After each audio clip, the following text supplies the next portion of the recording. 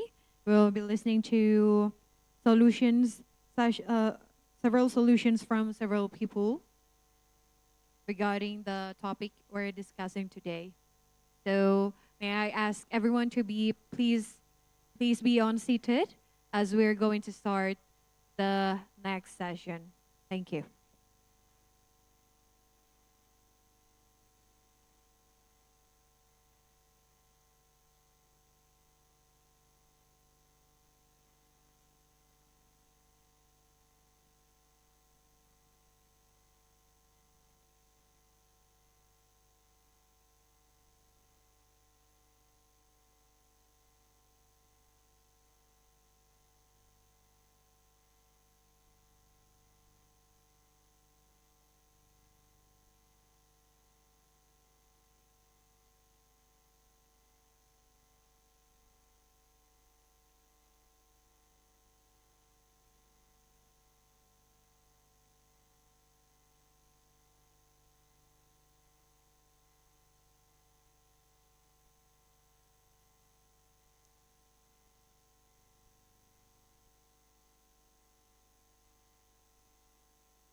Distinguished guests, ladies and gentlemen, welcome back to the seminar. And we're going back to the next session. We'll continue to the next session, which is the solution session. In the first solution session, we will be listening the presentations regarding the topic of waste production and collection at land and the sea. And in this session, we'll come together to discuss the amazing efforts and also the unique challenges in our mission to tackle marine plastic pollution and also enhance the waste collection, both on land and also at the sea. We will get inspired and get a positive impact from their presentations. So each presenter will have 3 minutes for the presentations or the elevator pitch. So let us welcome the first champion who will showcase the breakthrough solutions. The first presenter is Mrs. Christy Tanjung, the program manager DCA of Finla, Indonesia. Let me introduce a little bit about the Finla. The Finla program is designed to create livelihood opportunities for individuals affected by poverty through a multi-sectoral waste management system. Without further ado, let us all welcome Mrs. Christy Tanjung. Let's give her a round of applause.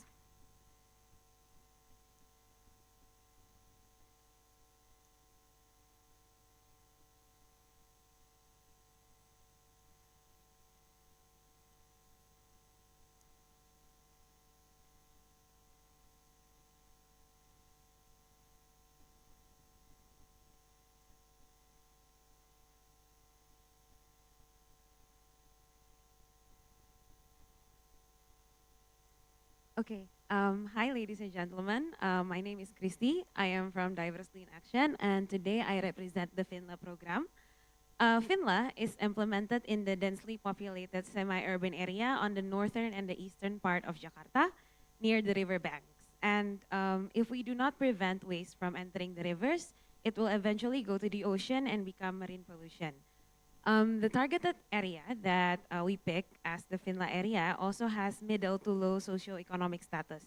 For example, during the pandemic, when there are less jobs and also less opportunities for money-gaining activities, lots of them are trapped in illegal online loans and eventually being chased all around the town by loan sharks.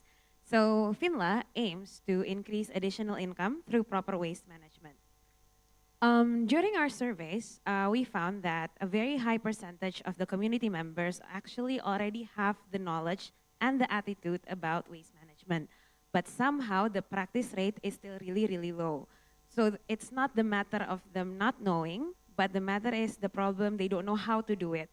For them, it's very complicated to understand the many, many regulations that is available in Jakarta about waste management. They don't understand the terminology, and it's very confusing for them. And they also don't know the benefit if they do waste management from home. And they feel like there's no personal approach, nobody comes to them personally and explains to them about what the regulation is and how to do it from home. And that's why they don't feel the need to do a more deeper understanding about these regulations and how to do waste management from home. But on the bright side, when we do a lot of our surveys and research, we find that there's a lot of strength and there's a lot of influence in community groups. For example, in peer groups, in religious groups such as pengajian or in arisan. So if we want to change their behavior to do waste management from home, we need to utilize the community leaders' power to empower and approach the people one by one and provide simple explanation, which we call, our approach is community campaign door-to-door education. If we go to the next slide, we know that waste banks should function as the main recyclable collection point in sub-villages. And they also should spearhead waste education, but they cannot work alone. So we partner the waste bank in our intervention area with what we call a working group consisting of local champions and also government assigned officers. And all of them will take part in creating the educational materials that is used to educate the neighborhood. We summarize the complicated regulation using the local terminology and the local lingos that the local people understand. And therefore, it's more understandable and they get on how to do it properly at home. And we also enroll the waste bank committee and also the working group in a training to become door-to-door educators. And afterwards, they will go to each household. They will knock on doors one by one and explain to each house and the people in it about waste management, about the current regulation and why should they do it, where is the nearest waste bank, and how to do waste management from home. And afterwards, because the educators come from the community itself, they live there. So if the community members have more questions or they need more assistance, we can utilize the working groups that already did the education to be able to answer and provide assistance to the surrounding neighborhood. So as we see in this slide, visually we can see the difference between before and after the door-to-door education. So the left one is the before, the right one is the after. This is on one of the waste bank we foster during the collection day. And we can see on the left, there's not so much waste, but on the right, apparently when they find out that it's really important to do waste management from home and that it's not difficult, apparently there's a new wave of interest and a lot of people finally enroll in the waste bank. And we also empower the waste bank because suddenly they have this new wave of new members. And yes, we can see that the education does target the correct people because they eventually store more waste and they separate waste from their own homes. On the next slide, we can see that within the 10 sub-villages that we foster, there's an increase on the number of people who implement waste segregation at home, the increase of people who also enroll as waste bank members, and also the increase of people who earn money through the waste bank. And the higher number of waste that is managed by the waste bank or by the government selected officials is also meaning that more waste is diverted from entering our waters. And on the last slide, we conclude that by campaigning and empowering household waste management through door-to-door education, the practice rate is better and it also influences neighboring areas and leads to ensure that no waste is leaked to the rivers and eventually to the ocean. And the lessons learned from our door-to-door education activity is to empower and develop educators from within the community itself because they listen better to the people they know and also they are there. So after the education, they don't just come and then they leave, but they are there. So if the other people are still have more questions or they are still confused, they can ask the working groups that we already trained and did the door-to-door education.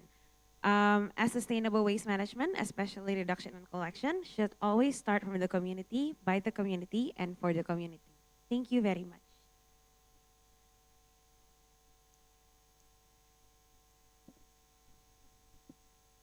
Thank you very much, Mrs. Christy Tanjung. What a great project. Door-to-door training and household training of waste management. And up next, we're going to listen to another presentation by another champion. Please welcome Dr. Hayu Prabowo, the Indonesia Movement to Save the Earth, or Indonesia Bergerak Selamatkan Bumi atau Siaga Bumi. And Dr. Hayu Prabowo firmly advocates for a science-based and spiritually oriented approach to improve the quality of life. Let us now listen. Please welcome Dr. Hayu Prabowo.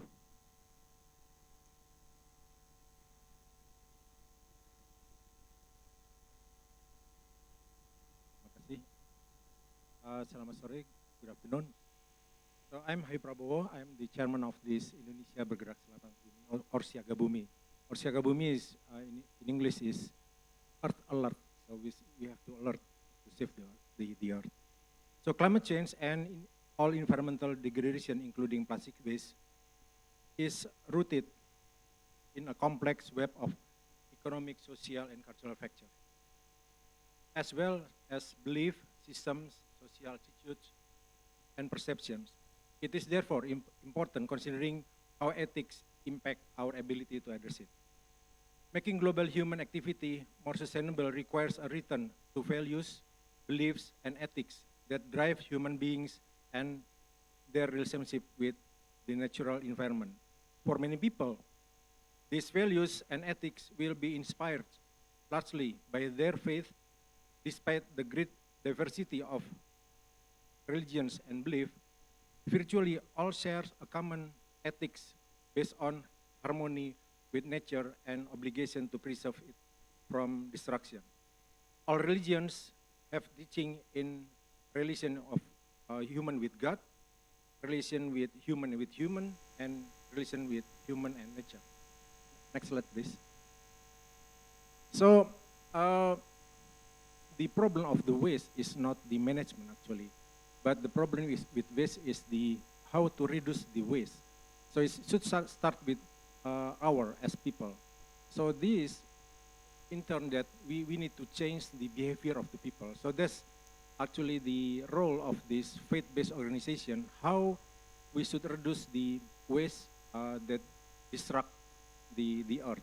And it is not good behavior from the religious point of view. Next slide, please. Okay. So we need to change the waste management, which is on the right side of the slide, which is we are always considering the landfilling, but we have to reverse it, that we should reduce the source of the waste. So that's actually the strategy that we need to take. We are not managing the waste, but we are managing the people, the mindset of the people. So that's actually the one that waste reduction is, we need to produce it from the source. So this is actually our effort to do it. Next slide, please.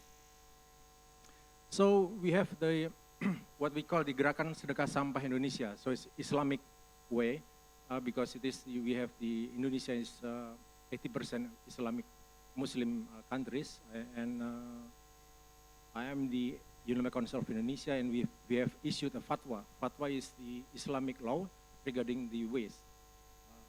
So in this law, we forbid the people to have the wasteful conduct and excessive conduct. So because these two conduct that produce the waste actually. The wasteful conduct is, suppose that we throw away the plastic bottles. The plastic bottle has a value, and it is wasteful if we throw it away to the garbage. So we need to recycle it. And secondly, the excessive conduct is, suppose when I was children, I only have one shoe. And currently, many people having 5 shoes. So the other 4 shoes is excessive behavior. So that's actually that produce the waste. So that's actually the one. And this waste management, since it's content of the ethical conduct, so it have also ethical or consequence in religion practice. So we change from the financial incentive, which is such as the West Bank, we change it into the a kind of ibadah, is kind of the praying. It is kind of the God of willing. So we change it, become a worship. So this waste that previously just throw away is become donation for education, insurance, or mosque construction, and zakat and fitrah. So it's in Islamic. So secondly, that this behavior of this worship also change the behavior of the people. So the people will segregate the waste from their homes, and also empowering the mosque, to encourage people to segregate the waste, as well as mosques have incentive to have the income from this donation. Also, we reduce the imports because Indonesia is importing the waste, plastic waste, and paper. And also, we encourage the circular economy for this purpose. Next slide, please. So this is the one of the Masjid Bintaro Raya. We have several mosques actually, more than 100 mosques, but this is the one that firstly implemented. So people donated not only the plastic, but all of the in their home. So as you see the center part of the picture, there's people donate a computer, donate all of the things that's still valuable, like clothes, stick golf, and everything. So, and eventually the masjid opened a small store, to sell this very cheap, unused material. Next. And this initiative from the Muslim is copied by the Catholic. They call it collector sampah, not sedekah sampah. Sedekah is more the Islamic term, but they use the collector sampah. So it's similar thing with the masjid or mosque. Next. And this we have the religious commitments, how to implement the sedekah sampah or collector sampah, and we need to support, to do this one, not because, it's firstly that we need to educate the houses of worships organizations and also the management, and secondly we need to educate the people. Next slide. And this also we educate people how to change the packaging for the kurban. Kurban is, we slaughter the cow or the cow, and then we donate the meat. So normally people use plastic, but currently we promote it to change it to more environmentally friendly packaging. Next slide. Okay, I think that's all. What our report. Thank you very much.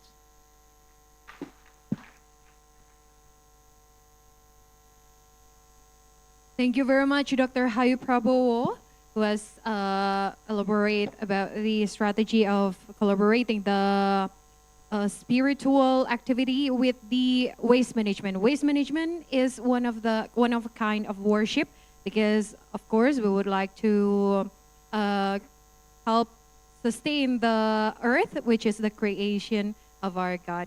And up next, we'll be listening to the last speaker in this very first solution session, which is from the LoveMar. LoveMar is a respected maritime innovation group, which has shows advancement in marine technology. And this last speaker is special because we will be listening to the presentation through a video.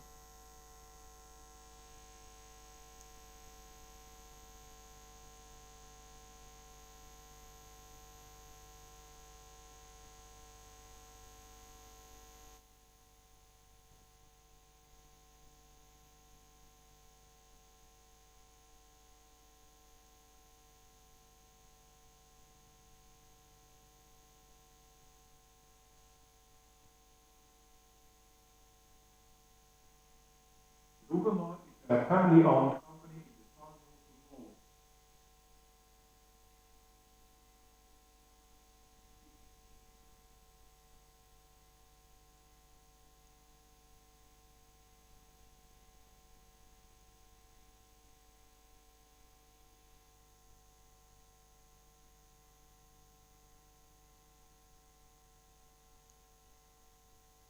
Methods for removing oil from water.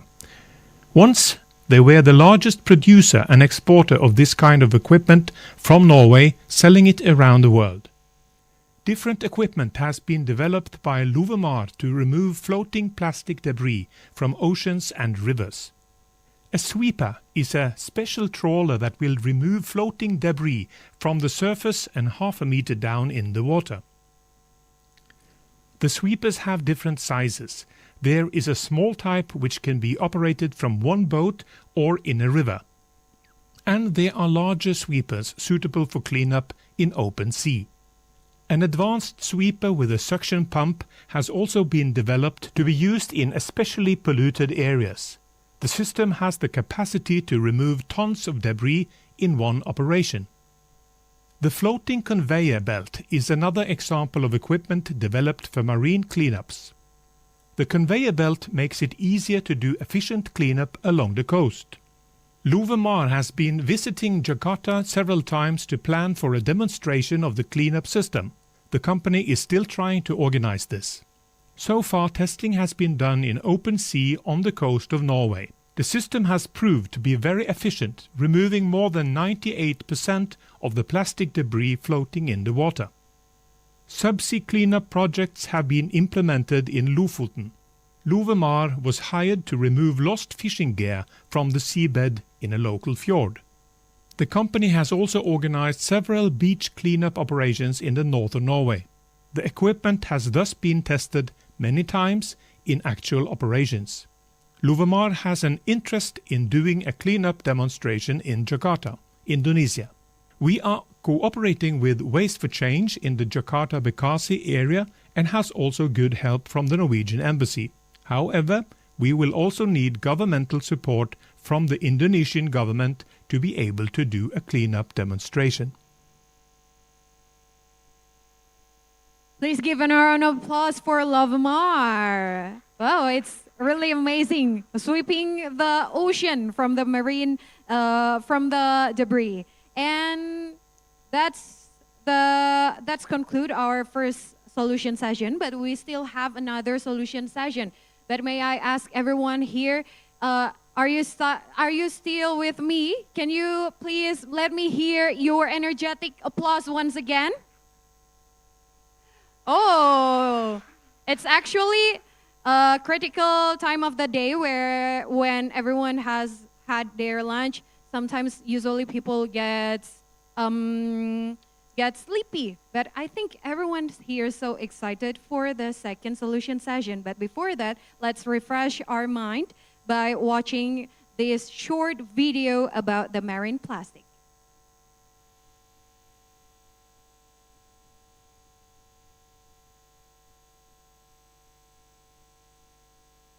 Okay, we will start it again with the sound. To warn little Maybe children we could not to start do as it their from stupid the very parents, beginning. filling the oceans with plastic.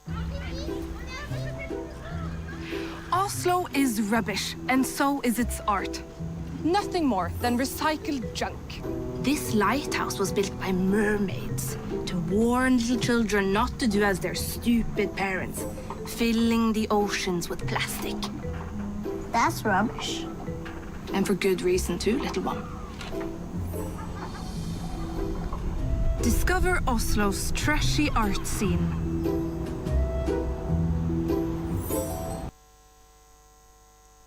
Wow, I guess no one from us would like their hometown's video promotion to be like that, right?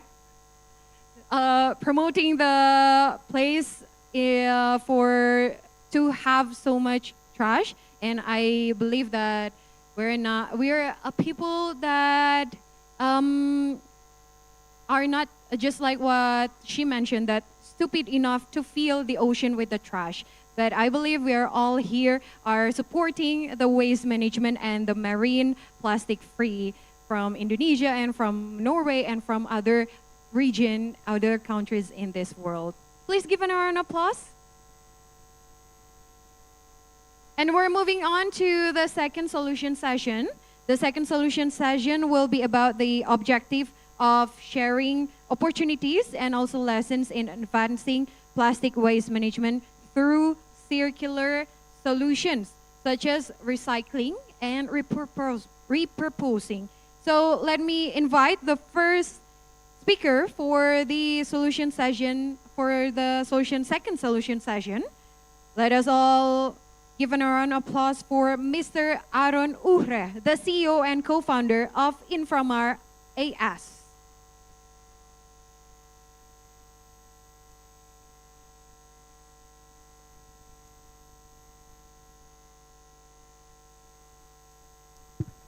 Thank you very much.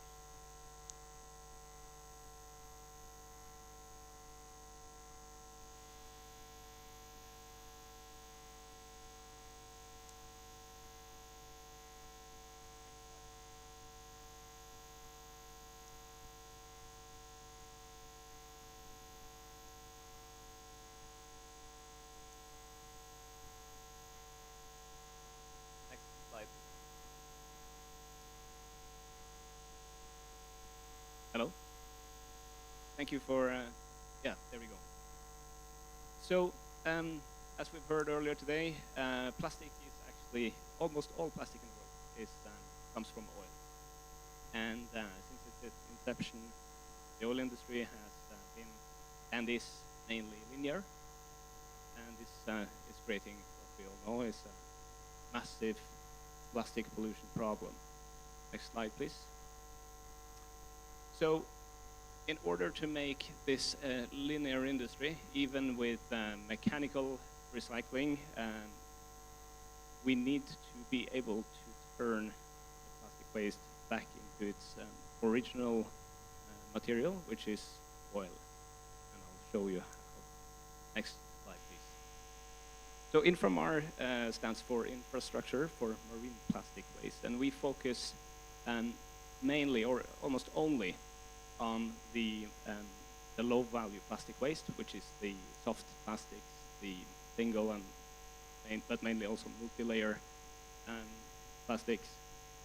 And this represents probably the most complex fraction of plastic waste in terms of recycling. Next slide, please. And together with our technology partner, we have actually taken mixed polyethylene and polypropylene of quite a broad composition and turned it into an oil that can replace crude oil in a refinery and can be used to make new plastic products. Next slide, please. So we didn't end up with the oil. This has taken some time. So we have spent almost 4 years investigating the entire value chain for plastics. And since last summer, we've been conducting a pilot testing and feasibility study, mainly in Banyuwangi in Indonesia, which is now making us almost ready to start construction of a factory that we want to build in Banyuwangi, and we aim to be operational by early 2025. Next slide, please. So what will this mean for Banyuwangi? This is the milestone that we have achieved by converting this fraction of plastic waste into this oil that we have is actually quite a milestone. Because if you look at this is information from the clock waste management report that we saw earlier. And the fraction that you saw and the oil that you saw earlier represents about half of all the plastic waste that is currently not managed and either ends up in the environment or is at risk of ending up in the environment. So if you look at the data from clock, this plastic fraction that you just saw represents about 50% or more. So about 15,000 tons a year of plastic prevented from going into the environment. Next slide, please. And the factory producing this material will not just reduce leakage into nature, it will also create employment and very importantly, increase the revenue to waste collectors, such as both formal and informal. In addition to, if we account for both the emissions from prevented burning, but also from replacing crude oil, which is very CO2 intensive, this has quite an impact also on CO2 emissions. Next, please. And this is basically how we're going to make plastics, the industry, and the oil industry fully circular. Thank you very much.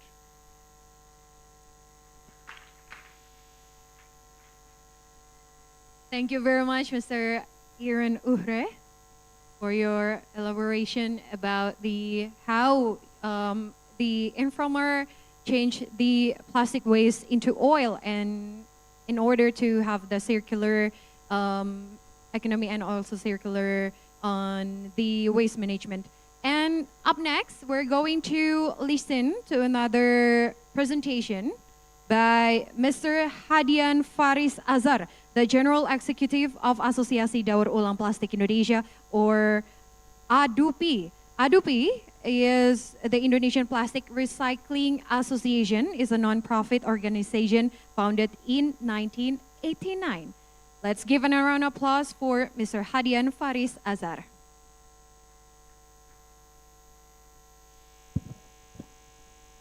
Hello, check. Okay. Thank you very much for having me in this stage. Your Excellency, ladies and gentlemen, let me deliver my presentation in Bahasa because I have it's my native and it's better for me. So you can use your intercom for better understanding. So yeah, ADUPI Asosiasi Daur Ulang Plastik Indonesia, kita berdiri sejak tahun 1989. Jadi sebelum kita bicara tentang sustainability, sebelum kita dulu bicara tentang environmental awareness, orang Indonesia itu sudah mendaur ulang, bahkan jauh, 1989. Bahkan beberapa dekade sebelum 1989 asosiasi berdiri kita juga sudah mendaur ulang. Dari sini apa yang kita tangkap? Bahwa daur ulang, recycling membawa dampak ekonomi secara langsung buat masyarakat. Saat ini dalam siklus daur ulang, supply chain daur ulang ada 3,5 juta formal maupun informal worker yang bekerja. Mulai dari sisi pengumpulan sampah, dari sisi pemilahan sampah, kemudian dari sisi converter, daur ulang itu sendiri, pencucian dan lain-lain. Dan most of them, kebanyakan dari mereka adalah informal. Ini yang kemudian jadi goal besar kita, bagaimana kemudian agar supply chains, value chains daur ulang ini kemudian bisa lebih berkembang lagi di Indonesia. Apa yang kemudian kita lakukan di UNDP? Ada tiga main program yang kita lakukan, advocating policies and regulations, kita melakukan advokasi terhadap kebijakan, kita berkoordinasi dengan sangat intens terhadap bersama Kemenkomarves, Ministry of Environment, kemudian perindustrian, Kementerian Dalam Negeri. Kita membangun komunikasi yang intens terkait beberapa regulasi dan kebijakan seperti EPR, tax breaks untuk teman-teman pengumpul sampah, terutama mereka yang berada dari sektor UMKM, small medium enterprises. Jadi ini yang kita lakukan. Kemudian kedua, kita juga memprovide training karena kita punya ambisi buat melakukan standarisasi di supply chain daur ulang. Saat ini supply chain daur ulang nggak ada standar sama sekali. There is no standard in our supply chains. How we define the quality, how we define the grading of plastic, it's really vary between industry. So we try to make a same standard in the industry. Dan juga kita mencoba membangun public awareness karena daur ulang it's something new in Indonesia. Ini sesuatu yang baru, nggak banyak yang tahu. Artinya kita mulai daur ulang dari 1970-an, 1960-an, tapi publik baru tahu belakangan ini ketika kemudian kita mulai bingung bagaimana cara mengelola sampah. Padahal dari dulu kita sudah mulai mengelola sampah. Sesuai kita kerjasama dengan beberapa brand owner. Salah satu gerakan yang kita lakukan adalah gerakan ekonomi sirkular nasional bersama beberapa brand, salah satunya dengan Mayora. Kita melakukan empowerment terhadap sektor pengumpulan informal. Saat ini kita punya sekitar 12 mitra pengumpulan dan total pengumpulan sampah plastik yang kita lakukan sebesar 10.000 ton per bulan. Next. Ya, mungkin ini sesuatu yang nggak perlu dipertanyakan lagi ya, kenapa daur ulang, kenapa circular economy. For example, PET bottle to bottle recycling, dengan mendaur ulang, artinya kita conserve the value, the resource.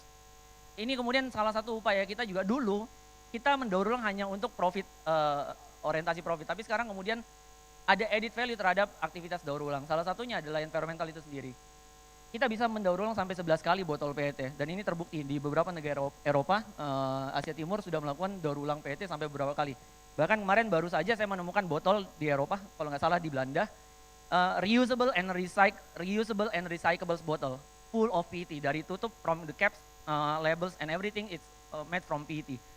Ini juga salah satu kendala di ekonomi di sirkulasi daur ulang kita karena desain packaging kita sangat susah untuk didaur ulang.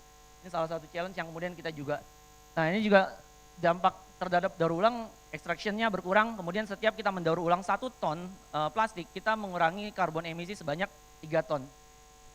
Ini di Indonesia sendiri ada 241 industri dan kemudian kita mendaur ulang sekitar 2,3 juta ton plastik setiap harinya, setiap tahunnya. Jadi kapasitas industri daur ulang di Indonesia itu 2,3 juta ton. Tapi yang membuat prihatin adalah 700.000 plastik kita impor, sampahnya kita impor untuk memenuhi kebutuhan industri. Dan 1,5 jutanya kita source dari domestik. Jadi ini cukup miris. Kenapa bisa terjadi begitu? Kenapa? Dan kemudian 10% recycling rate plastik, ya kan? Jadi pertanyaannya kenapa kemudian recycling rate plastik kita rendah, kita juga masih impor sampah untuk kita daur ulang. Next slide. Problemnya ada 3. Pertama, low supply and collection rates. Waste collections, formally collection di Indonesia itu hanya 24%, only 24% it's formally collected, and the rest 61% is collected informally. Through many ways. Dan kita masih punya sekitar 30% yang dibakar secara terbuka. Baik itu dibakar kemudian di halaman belakang, di halaman depan, atau bahkan dibakar di pabrik tahu untuk memanasi boiler tahu kita. Dan local recyclable supply itu hanya 18,2%. Jadi dari total industri resin plastik di Indonesia yang disuplai dari local recyclables itu hanya 18,2%. Sisanya adalah virgin import, waste import, and then virgin lokal. Dan ini problemnya, packaging desainnya itu sangat susah. Jadi kalau tadi kita bicara low value dan bahkan high value pun, such as PET, itu masih susah didaur ulang di Indonesia. Ada beberapa PET yang itu sangat susah didaur ulang karena desain kemasannya yang sangat susah. Jadi low supply, karena kemudian kita nggak punya waste collections yang proper juga. Supply chains kita 3,5 juta itu informal. Dan kemudian ya ini tadi, informality in the chains. 98% supply terhadap kapasitas daur ulang itu datangnya dari informal waste worker. 3,5 juta informal waste worker. Ini jadi problem lagi. Karena kemudian mereka nggak bisa kita scale up. Another problem, investment gap. Di Indonesia, all the investment regarding circularity, regarding recycling, it's come to the recycling plant, not to the collection. So, kita lihat di Indonesia banyak pabrik besar seperti Indorama, Veolia Service, datang ke Indonesia mereka invest di recycling plant. Tapi mereka lupa untuk invest di supply chains-nya. Sehingga apa yang terjadi? This big company, huge company like Amandina with Coca-Cola, importing the waste because just don't have enough plastic that we collected. So they need so that's why there is a huge gap. And then the low recycling demand. 80% bahan baku daur ulang yang kita produksi di Indonesia itu diekspor ke Eropa. Diekspor ke Asia Timur. Jadi yang kita gunakan secara lokal itu hanya sekitar 20-30%. Apa yang terjadi dengan ini? Ketika market global jatuh, market global goyang, misalnya Ukraina, Rusia terjadi, harga sampah di Indonesia turun. 2 bulan lalu pemulung berhenti mengambil sampah. Akhirnya 2 bulan lalu Kementerian Perindustrian, Kementerian Lingkungan Hidup menghubungi UNDP, apa yang kita harus lakukan? Karena pemulung berhenti mengambil. Ya apa yang perlu dilakukan adalah yang selama ini selalu kita koordinasikan adalah 2 sisi. Ini tentang regulasi, sedikit tentang regulasi.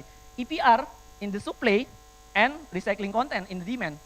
Kita harus naikin recycling content kita harus mewajibkan packaging kita untuk memiliki recycling content. Karena buat apa kemudian kita recycling kalau kemudian akhirnya kita ekspor juga. I mean, we recycle to reducing the carbon and then we export it and make another carbon. So we need to recycle it domestically, resource it domestically, and use it domestically. This is our solutions. Recycling still one of the solutions because there is many kinds of solutions. We embrace every kind of solutions, reusing, repairing, increasing the durability. But every reductions or reusing will have an excess, and recycle will capture the excess and make it no waste in the nature. That's all from myself. Thank you so much. Thank you very much for the amazing elaboration, Mr. Hadian Faris Azhar from the UNDP. It's ironic because we knew from the presentation that we're not only exporting the goods, but we're exporting the waste. We hope that the waste management in Indonesia could be better. And moving on, we still have 4 presenters, but before that, I would like to remind the presenters to only present for 3 minutes because we are time limited. So let me invite the next presenter, Mr. Anton Kurniawan, the Head of Strategy and Business Development of Cyclus, which is, Mr. Anton is improving Cyclus business to reuse, enabler, and private label Bumihara. Please welcome Mr. Anton. The floor is yours, sir. Okay, thank you, Ibu Monica. Good afternoon, everyone. My name is Anton, and I am representing Cyclus, one startup related to environmental sustainability.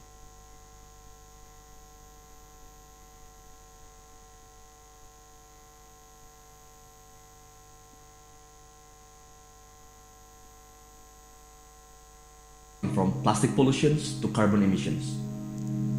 Every year in Indonesia, we generate a staggering 3.2 million tons of unmanaged plastic waste, more than 10% of which contaminates our rivers and oceans. Regrettably, transport and logistics account for over a quarter of Indonesia's total emissions. How did we get there? Well, 96% of the products we receive are packaged in plastic and transported using a fossil fuel dependent supply chain. Additionally, The current logistic has no mechanism to return the packaging sustainably. If we keep doing this, we will end up with more plastic in the ocean than fish in 2050 and pass our 1.5 degrees Celsius limit sooner than expected. That's why we started Cyclus in the first place. We want to revolutionize our retail system from Indonesia to the world. We started the journey 2 years ago with our refill solutions, delivering customer goods without packaging. Now, our app has over 20,000 users and 8,000 people all over Indonesia are currently on the waitlist. We collaborated with big FMCG brands like Unilever, Unzawi Pro, and Nestle, and also local brands like Wings. Our zero emissions logistics also covers 4,000 kilometers, stopping almost half a ton emissions to the atmosphere. It was a great journey, but now we are ready to move forward to the bigger stage. We plan to build a zero waste to landfill retail ecosystem for everyone. On top of that, we are committed to pursuing net zero logistics in the process. Allowing people to first, shop hundreds of products easily, and second, efficiently handle their packaging waste, all within a single user-friendly platform. How do we do this?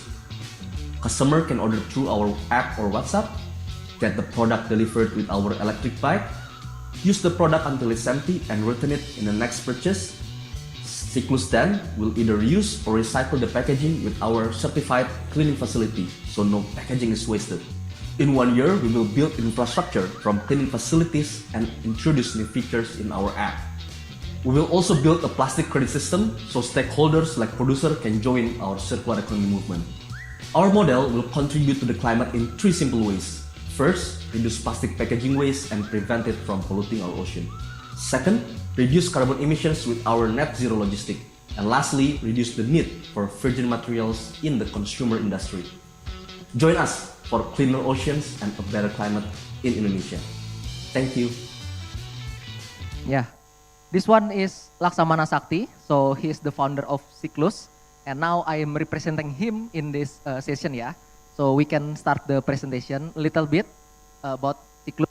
How do we do the business model? So Cyclus is startup founded in 2020 and starting with gerobak, or you know, the small wagon in Jakarta. We try to build application until now, and we do reach 18,000 user nowadays in Jakarta greater area. Next.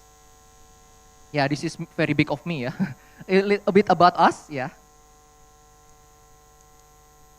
we do progress so many about 4,100 refill sold.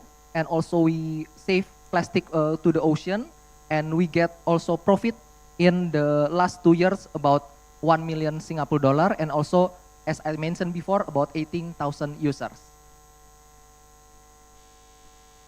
In our application, if you download it from Play Store, there are 3 menus that are available. The first one is refill.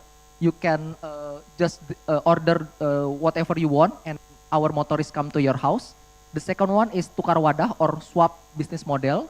The third one is you can buy eco products like, you know, tissue from bamboo, hair comb, and stuff like that. Cotton bud from bamboo also is available in our application. The next one is about sustainable retail solution. So here our business model, you can order via application, WhatsApp, or Instagram. Everyone in Indonesia already download it. And our refill bikes come to your doorstep, and with the method, you can easy refill and also swap your for daily necessity in your house. And we do now a pilot project in Bumi Serpong Damai. So there are zero waste market for the cluster in the area. So resident at the selected clubhouse can refill their daily necessity by using Cyclus. And here are our supporter, yeah.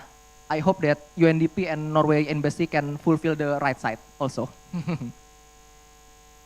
Yeah, the next is about what is the new one for Cyclus.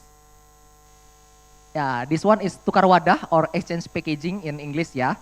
So just buy from Cyclus and we can purchase another one, but the bottle or the packaging is taken again by Cyclus, and then wash in our cleaning facility before returning back to FMCG.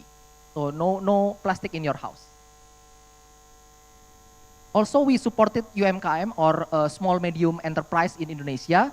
So like, buying some stuff like cereal or organic rice is, everyone need to create plastic in it. So Cyclus prevent it by using sustainable packaging like glass or the topless in Indonesia, yeah. So we prevent the packaging to become waste on your side. Yeah, the name is Bumihara. We are to launching in this month. So yeah, please give us support to do the next step in our business model. Thank you very much. Thank you very much, Mr. Anton Kurniawan.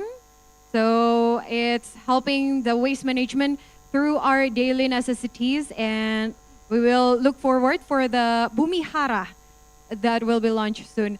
So next we will be listening to about the Waste for Change, a startup company in the sustainability sector. We will be listening about the program Waste for Change Supplier Partnership that aims to integrate an informal waste collection network into a more proper system with our digital traceability tools. Let us all now welcome Mr. Rizky Ambardi, the head of recycling business at Waste for Change. Okay. Good afternoon, everyone. My name is Rizky. I'm the head of recycling business at Waste for Change. Today, I have disclaimer. This is only one part of solutions from the complex waste management that we had. Because waste management is a complex problem and it needs a lot of solution going hand in hand. So this is only like one part of the solution. So next slide. The problem is, this is, I think, the problem statement already mentioned with Faris from UNDP.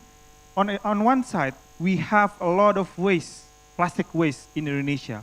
On the other side, we have a lot of new recycling company that needs the plastic waste. But because of that, the recycling company, like Faris mentioned, they still importing a lot, even more than 100,000 ton per year, importing of plastic waste from outside to this country. Because there is a broken value chain in the middle, and as mentioned by Adobe before as well, that most of the recycling is helped by the informal waste sectors. But the informal waste sectors still have a lot of problems, the waste picker, waste aggregator, and so on and so forth. That's why one of the key aspects that we want to do is we want to focus on the middle value chain. Next slide. So that comes our program, Waste for Change Supplier Partnership. It's basically like joint operation with small, medium enterprise, but there is also a big enterprise. We want to work with some other organization that wants to work directly with the informal waste sectors to increase the collection of recyclable plastic, and then we send the plastic to local recyclers mainly. And what we're trying to do is improve the process. This is one of our partner example in Cianjur.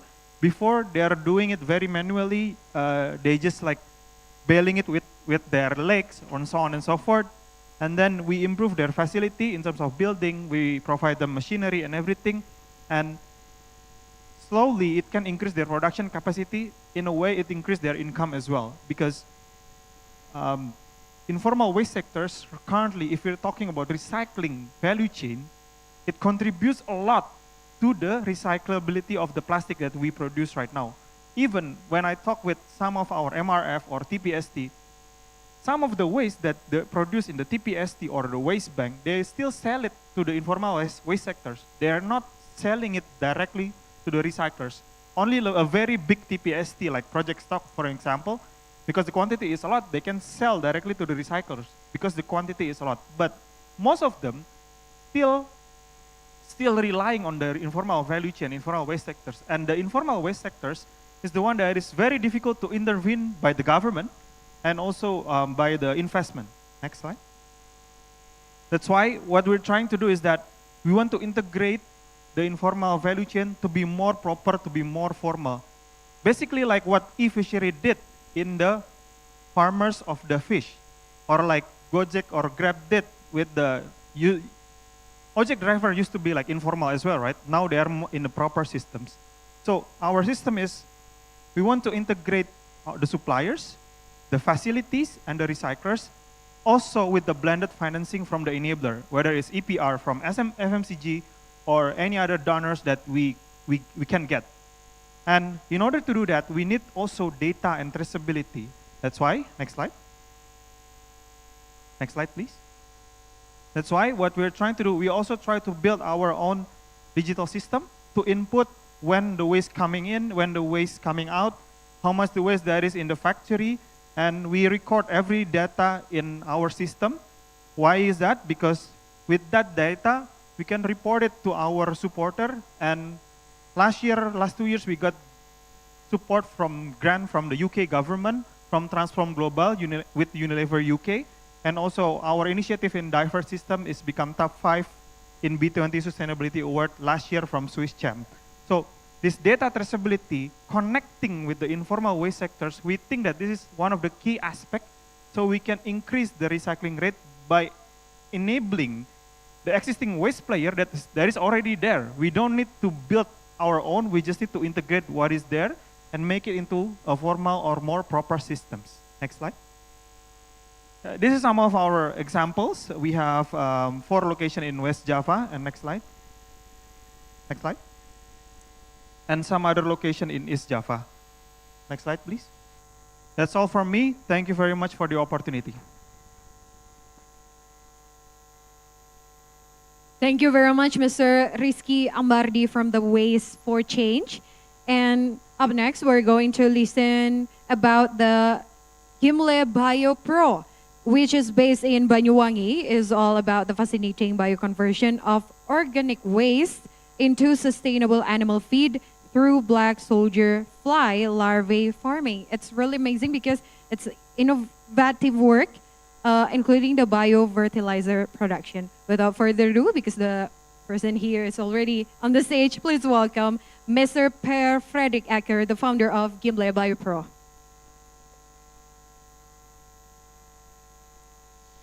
So good afternoon, ladies and gentlemen. There is not much you can say in 3 to 5 minutes, but I'll try. Actually, I don't have an agricultural background. I'm more from IT, telecom, and things like this. But we started this project 12 months ago, and I must say, it has been a big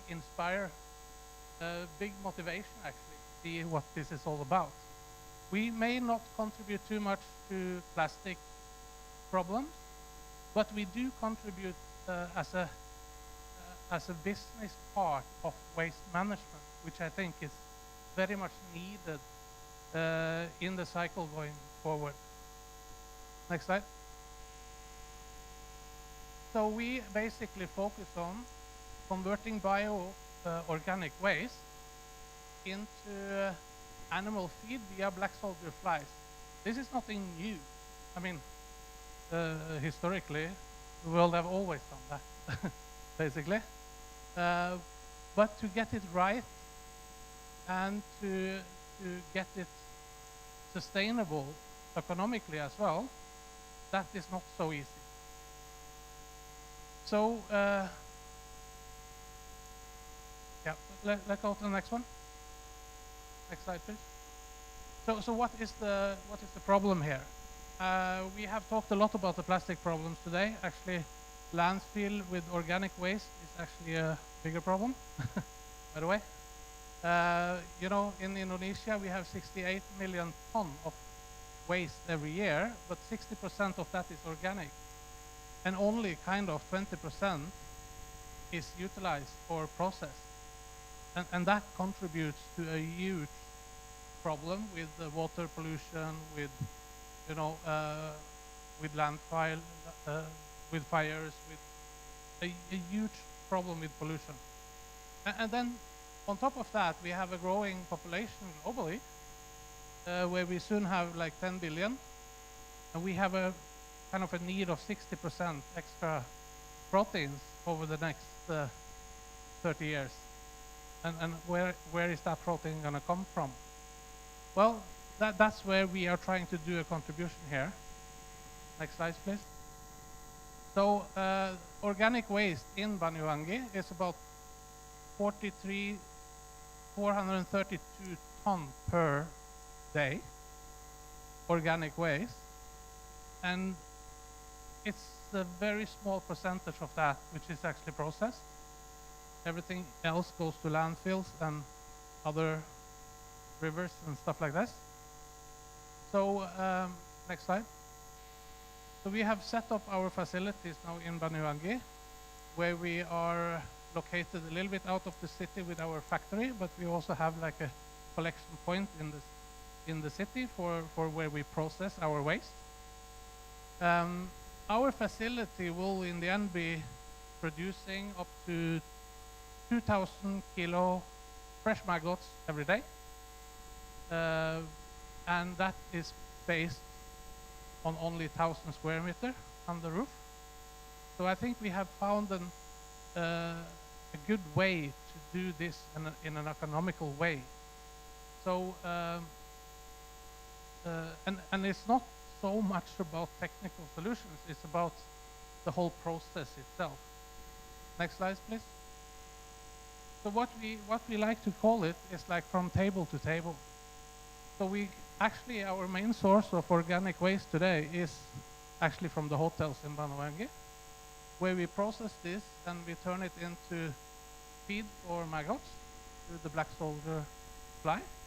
And actually out of the process is also coming biogas that we will utilize later for drying maggots and running even our collecting motorbikes for waste.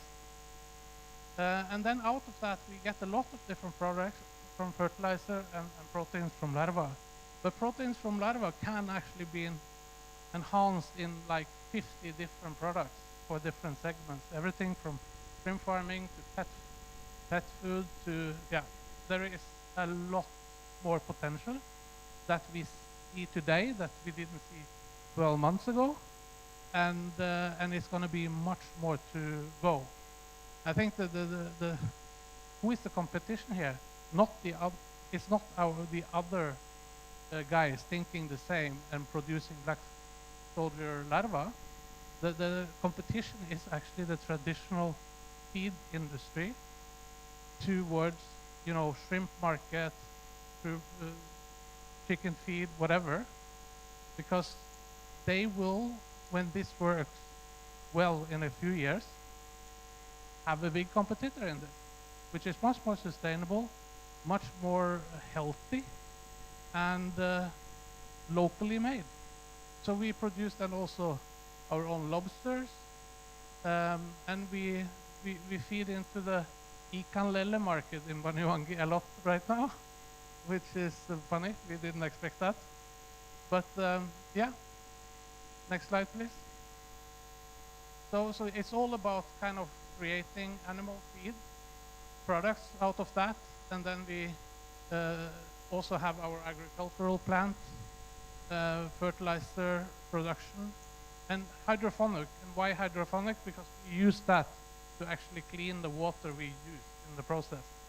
So that on top of that, with biodiesel, we have zero waste after this, and we are not going to use any, you know, carbon negative products in the production.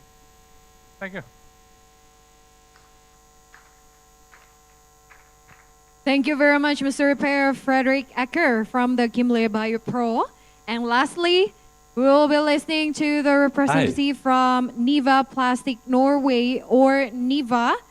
NIVA, which is the Norwegian Institute for Water Research, is a research institution focusing on the environmental, including the plastic, climate, and resource issues. And we will be listening to the presentation from the representative from NIVA Plastic Norway through the video. Hi, my name is François Clayer, and I'm a researcher at the Norwegian Institute for Water Research, also called NIVA. Thank you for giving me the opportunity to present the work we do at NIVA on plastic pollution and modeling. At NIVA, we have been involved in leading a few international capacity building projects in the ASEAN region. In particular, we are leading the ASEANO project, which is relevant to the ASEAN region, but will not focus on Indonesia. Indonesia has a really ambitious target to reduce marine plastic pollution by 70% by 2025. It was estimated that 56,000 tons of plastic are reaching the sea each year from Indonesia. This number has been estimated by models, which often points to the problem, but at NIVA, we can use them as part of the solutions. Our approach is to build on existing local actions, initiatives, and to work with local partners so that we can use the model to increase awareness, identify risk and priority areas, and quantify the impact of solutions and policy design, such as balance. In doing so, we bring together scientists, local actors, and policymakers. And the end goal is to strengthen local institutional capacity. When we work with local partners, they will provide us with data, knowledge, and experience, while we will provide our expertise, use our model to quantify plastic pollution and impacts, and increase awareness. So this is our open access web app, where you can have a look at our model. It can be applied to different sites. It can be tailored to other sites and situations. But here you can play with the model inputs, like population density, and also the importance of different mitigation measures and their impact on plastic pollution and plastic exports. If you want to know more about our work or our modeling tools, don't hesitate to contact me. Thank you so much for your attention. Hi. That's all from the representative from NIVA Plastic Norway. And it concludes also the second session of the solution session right now. We're going to move on to the last as well as the third panel discussion. So the panel discussion will be on the topic of the future of our ocean, the youth engagement for sustainability. Youth is really powerful because the youth could help fight against the marine pollution, the waste management issues, and the environmental issues. So we will be discussing about this topic with the moderator and also the speakers, which will be moderated by Miss Livita Sumali from AIS Project UNDP. I would like to introduce Miss Livita. Ms. Livita holds the master's degree on governance and development policy from Erasmus University Rotterdam and currently leading the youth engagement program in Archipelagic and Island States Forum, which on last October was successfully adopted the Youth Declaration designed by youth from 26 archipelagic and island states. So without further ado, let us all welcome our moderator, Ms. Livita Sumali.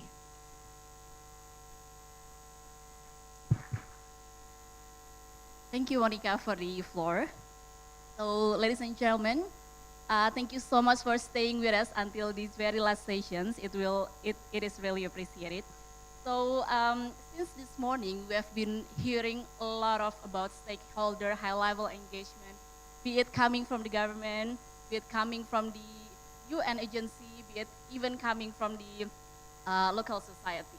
And that's why in this very last session, let's circle back a bit to make this forum to be more grounded and hearing the initiative from the local and youth community that hasn't been really touched since the morning of the session. That's why in the sessions, as Monica mentioned before, we will be discussing about the future of our oceans, youth engagement for the sustainability. We will highlight the role of the youth.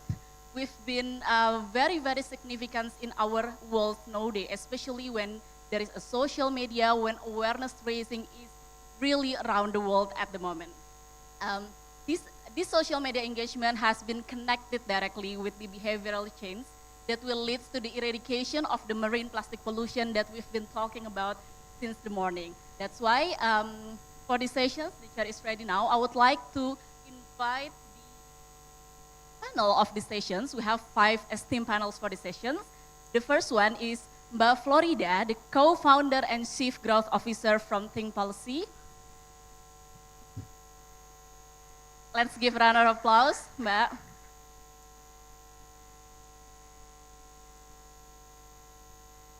Welcome, Mbak Florida. Please take a seat. And second of all, we have Mbak Darina, co-founder and communication lead from Alner. Please give a round of applause.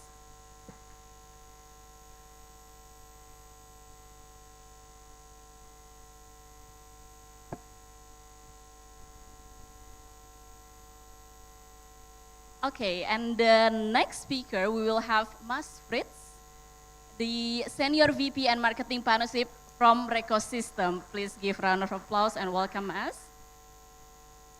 The next session, we have Mbak Tenia Puspa, Executive Director of Diverse Clean Action from Indonesia Foundation. Please give a round of applause from Mbak Tenia. Last and not least, we have Mbak Lulu from Bandung Institute of Technology ITB University. Please give a round of applause for Mbak Lulu.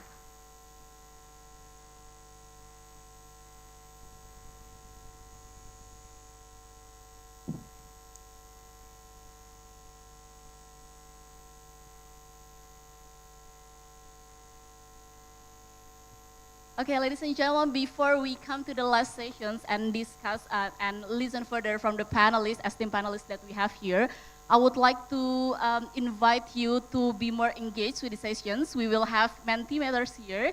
If the company can show the screen here, we have a bit of warm-up questions for everyone in here.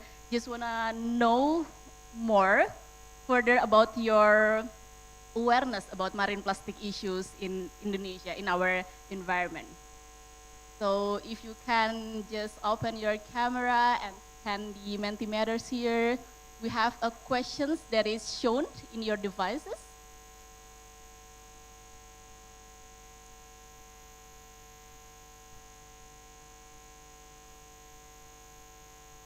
Okay, is everyone has the Mentimeter ready in their phone? Probably the company will show the questions as well in the screen.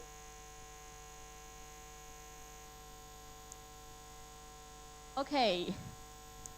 Okay, let's check the questions. So actually we would like to know how frequent do you use a single-use plastic products in your daily life, because it will connect with all the theme and all the discussion that we'll be having in the very last session.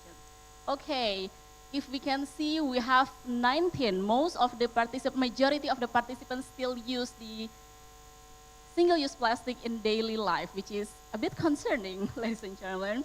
And we have 14 people who use it weekly, and we have only 3 people who use it, 4 people now who use it every now and then. Okay. Okay, thank you for joining the questions, for joining the Mentimeters, because this data will be really connected with all the discussion that will be happening in the sessions. Okay, without further ado, let's start the discussions. All the panel ready in here. So we will be divided to parts. First one is about the campaign and outreach, and second of all is about the recycling and reusing the plastic waste on our daily basis, which is connects to the questions that you've been answering before. So okay, the first one about the campaign and outreach. This question is for Mbak Florida from Think Policy, as well as Mbak Tenia, and as well as Mbak Lulu. So we would like to know, and please, if you could a bit explain to us further, what do you think is the most effective way to attract public attention, especially on the urgency of marine plastic debris? You can answer this question by explaining your current initiative and how to connect your initiative to attract more people to be more aware about plastic debris. Probably Mbak Lulu first. Okay, thank you. It's kind of interesting question. What we do in Salman ITB, which is most based in religiosity, we have a campaign more to increase the religiosity value that called like sedekah or alms, like giving your sedekah. Like if you have a plastic cup of juice, let's say you buy a plastic cup of juice, how many of you just make it clean before you put it on your trays? No many people are doing that. But with this campaign, what we do in Salman ITB, we put on a sedekah bottle, sedekah bottle or bottle alms. Like we ask, there is a little experiment we had, like we put trash bin in the right side, and we put the installation of sedekah in the left side. And if you want to put, if there is a people when you want to put a plastic cup with the rest of, let's say, avocado juice inside the cup, and you want to put inside that, our volunteer will ask you, if you want to be, your behavior become a sedekah or become a high value of religiosity, you can clean it up and you can put in the left side to be a sedekah. Let's say that's our campaign, and it still have a high challenge because no many people are doing that. No many people wants to clean the waste. But if you want to clean it, you will help us treat it well. That's one of our campaign that we do in Salman ITB. Okay.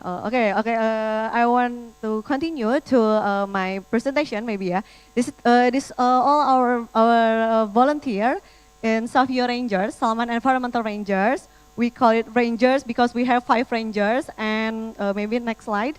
There is a Red Rangers called Zero Waste Rangers, and these Rangers focus on maybe next slide again. Focus on how we change the people to behave more responsible to their waste. Like we ask people to have their responsibility to put their waste into the categories we have, into campaign we ask people to do, and with this we encourage people to be aware and to be more have as initiative as we have to be more responsible in consumption. Maybe next slide. Okay. Oh yeah. This one is more the high challenges we have in every Ramadan, in every year. Ramadan is in a month we have in a prayer that we don't eat in the day, but we only eat only in the morning and in the iftar, yeah, sahur and iftar. Next, we ask volunteer to do the action every iftar and every sahur, to have a person in charge in every bin we have. Like we literally put the person in charge to educate people when every time they want to put their waste, our volunteer will ask where to put your waste properly into the categories we have. Like this started last year in 2022, and this year 2023, as we can see, there is an increase in the amount of the waste we generated. Like in 2022, about 2.2 ton, but in 2023, as we see, there are 2.7 ton. But the interesting part is there is also the increase of our rate to recycle, to dependently treat our waste, like composting, and also composting in Salman ITB, and also the recycling rate in together in partnership with the Waste Bank in Bandung. Next slide, maybe. Okay, yeah, like this, there is a volunteer and also the people who want to put their waste, and there is children activity to decrease the amount of, to reduce the amount of waste. Next. Okay, not only for the Ramadan activity, we have also the big challenges in Idul Adha activities. Next, there is a campaign, sedekah, called Sedekah Wadah Kurban. This is maybe the next, there is a video play here. Okay, like you see, we ask many people to collaborate with us, so that if you have this kind of container or basket or plastic, yeah, people have urged you like, dulu which one is better? Is it basket or using the container like tin wall plastic to use in kurban? Okay, stop debating with that. We ask you that if you have the container like this in your home, please collect it to Salman ITB, and we ask many people, not only in Bandung but also in all around Indonesia, to send your container to Salman ITB. Next. Okay, yeah, this video is this year. two times higher, yeah, 2 times higher. We ask people, and there is also a youth participation, as we can see, who help us to collaborate to make a quality control, quality check to every container we have in Sedekah Wadah Kurban. Next. Okay, maybe, yeah, that's all. Okay, thank you. Thank you so much, Mbak Lulu, for the very great initiative in the IPB University. So yeah, now probably move on to Mbak Tenia. We already heard about diverse clean action in the previous presentation. So, but we would like to deep further about your initiative and how do you attract a lot of youth, a lot of young people into joining your initiative. Okay, thank you for the opportunity. Hi, everyone. You can call me Tania, and I have a slide because the committee briefed me to have a talk for 8 minutes. Maybe you can put the presentation on the screen. Maybe the first slide is going to show you that Diverse Clean Action, or DCA, is actually an enabler foundations. So we work closely with IES, with GIZ, with USAID, and then also the government as well, and startups, as you can see here in one of our projects, because we understand that we need multi-stakeholder approach in talking about ocean conservation issues and actions. And the next slides, you can see as a background information that you might not know yet, we already established since 2015, and then becoming a community in 2016, and 2017 we became a foundation, and we have some best practices and also pilot projects all across Indonesia. And the next slide, we have 4 main programs, which is citizen science, which is our main focus, where we try to ask our volunteers, rangers also, we call them, to do research together with academia and then also the government. And then based on that, we act upon campaign and workshop, and then community development, and also collaborating with private sectors through CSR and EPR programs.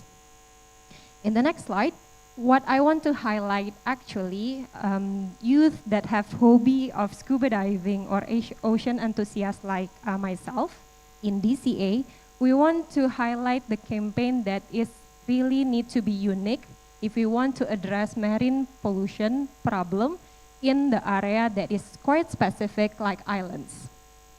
As you can see here in our research area and pilot area, there are a lot of data that we can have, such as styrofoam. And if we want to address bigger policy changes, yes, we can do it with policy advocacy in local, regional, and national level. But as you can see on the next slide, it really is going to be a problem if we want to make real changes in just one island. For example, the one that is inhabited by 2,000 until 5,000 people.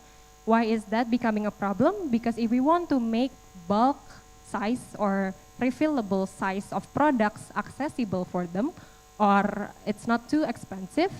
Next slide, we can see the supply chain. Next slide also, please. It's going to be a huge problem. And who is going to invest on this? Is it the brand owners, the private sectors, or actually the aggregators like Cyclus, Enview, etc., or the reseller, the shop owners? Because actually the youth, the community that lives in the islands, they really want to have the alternative options like refillable and reusable options rather than single-use plastic packaging of products. And based on that, we have several other programs that it can be joined by the youth as well. On next slide, you can see this is the examples of how we present data as well based on citizen science. So not only scientists that does this thing. And next slide. And based on that data, we have tangible impacts that you might already know earlier from Christie's presentations. And then based on that, we highlighted some main problems that needs to be addressed. And usually it can only be addressed by youth, because in the next slide, please, some of the problems and solutions that is needed actually are really going to be a hassle for the senior leaders in government or private sectors, because it needs investment, or they need to change their usual budgeting style or planning style. Therefore, maybe you can just fast forward to the last slide, I believe. It might not 8 minutes yet, but the time is up, as I can see on the screen. There are some innovations that can be redirected other than only campaigning with youth. We can give a room to youth for making a change together as the government partner and also the international development partners and also startup and private sectors partners. So we can make real changes on ground, and we can see some changes on that. And I believe these are the examples that we're doing with Germany, but please on the last slide, please. Just go to the last slide. Yeah. Just want to highlight that marine pollution is actually an intergenerational and complex issues. The last slide, please. So yeah, we want to campaign on this room instead that please give a room to young people as your partner to make changes on field, and especially on the smaller islands that we have, 17,000 small islands in Indonesia, and let's collaborate together. Thank you. Thank you, Tania, for the explanation on the diverse clean action. And now move on to Mbak Florida. Let's talk about the think policy. So probably if you could further explain how the initiative on think policy and how do you think this think policy can, more attract youth on the initiative and the awareness about marine plastic debris in more into political basis.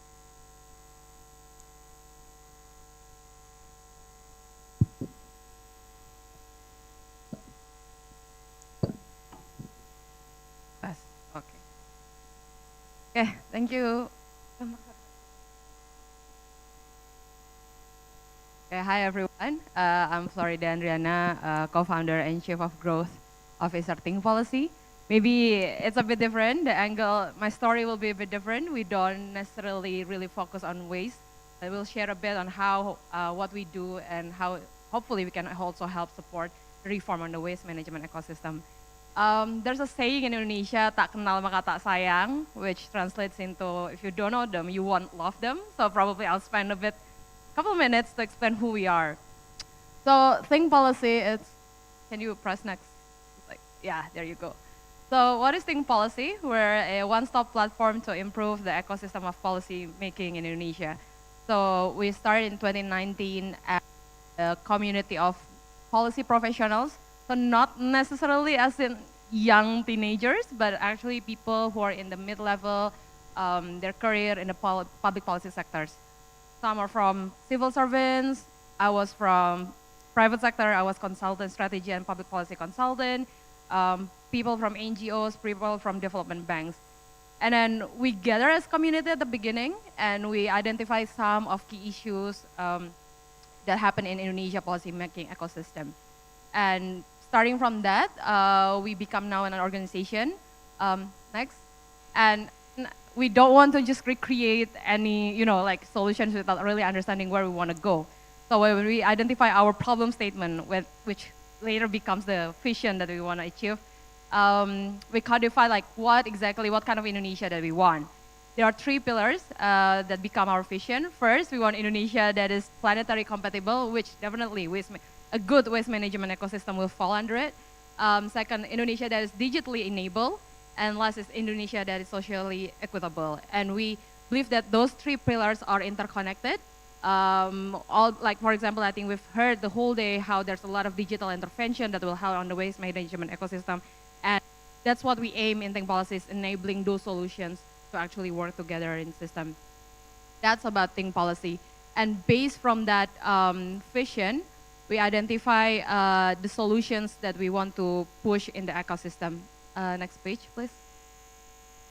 Okay, I'll go too fast, but again, coming from the problem, I think when it comes to public policy, the issues are quickly evolving. When it comes to climate change, when digital innovations, the opportunities and the challenges are rapidly evolving, but then the policy making process is lagging behind. So how we can help the policy making ecosystem can actually catch up with those issues and with also the right solutions, because sometimes just because of the time, we try to push any immediate solution without really thinking what is actually the most comprehensive and evidence as well as empathy-based policy. So coming from that, we define what kind of solutions that we want to push from Think Policy. Next page.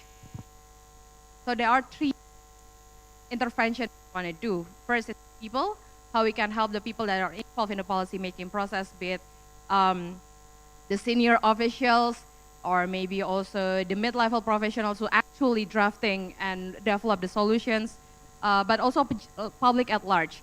Because when it comes to policy, we cannot separate it with the politics as well. And inevitably, policy making will also follow the appetite, the interest from the public. So one of the approach that we do is actually making easier access for public to understand the policy issues. And this is also what we try to do on the waste management ecosystem, right? Second, in the system, we try, one of the biggest challenge in the policy making ecosystem is the silo coordination. So unfortunately, a lot of these relevant organizations don't really talk to each other, and that's why sometimes we see a lot of solutions that can actually be integrated doesn't really happen. So that's also the system problem that we try to solve. And the last is the knowledge part. We've seen a lot of like solutions that have been like established out there, but then the solutions are often not acknowledged by the more senior decision makers. So maybe going back to the question like, what does Think Policy want to do to attract like young people to participate in the policy making? I think our challenge is not really to attract young people, but actually amplify their voices and interests to senior decision makers. So that's more our focus. So from these three intervention, people, system, and knowledge, which translates into 5 products for Think Policy. Can we go to the next page? The next page. So so in Think Policy, we have 5 products, which is academy, the education arm, community, forum, which is the facilitation arm, insights, where we try to, well, I mentioned before, to make it easier for public to understand the policy issue, and advisory, the consulting arm. I'll just, I'll need an extra minute on this. So those are like the basic, next page, please. So maybe one of the example is on the community. From our community arm, we have like, we call it Think Hub, where we establish conversations between policymakers, people from private sectors and NGOs to discuss and gather on the subnational levels, because we believe that like every region might need different solutions. One of the approach, for example, we did in Bali, where our Think Hub Bali hosted these discussions between communities that have been working on the environmental issues. And the last, maybe just quickly bit on like what kind of intervention that we try to do is related to the election in 2024. So can we go to the next page? So as you might, some of you might be aware, in the next year we're gonna do national elections in the national and also the subnational levels. And one of biggest issue that we're trying to achieve here is how we shift the conversation from the identity politics to issue-based politics. So we want to start helping young people to, one of the challenges is like for young people, there's no framework yet on how to they vote, how I can determine my judgment towards all these candidates. And what we try to drive is how you can actually find the candidates that actually speak on behalf of the issue, who really have like grasp, understanding, and team on addressing those critical issues, including on the waste management. So we launched this initiative called Bijak Memilih, or in English it's called Vote Wisely. So far it has, can we go to the next page? Okay, so this is also to attack the claim that young people are mostly apathetic. No, because actually young people compared to previous generations are more concerned on the issues, including on the environmental issues. Next page. Next. Next again. Next on the, sorry, thank you. Next, yeah. So we're established Vote Wisely as a movement where we do 2 things. First, we develop a website that synthesizes all the policy developments and the political parties, and hopefully in the upcoming, after announcements, is the presidential and vice presidential candidates' stances on key issues, which hopefully we're going to also include the waste management issue there.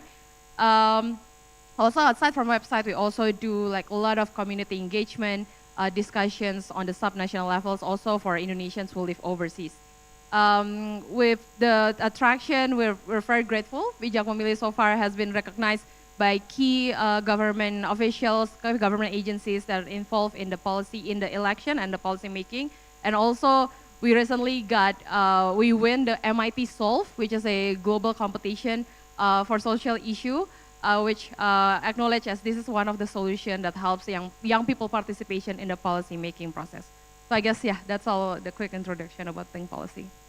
Thank you so much, Florida, for the quick introduction of the think policy.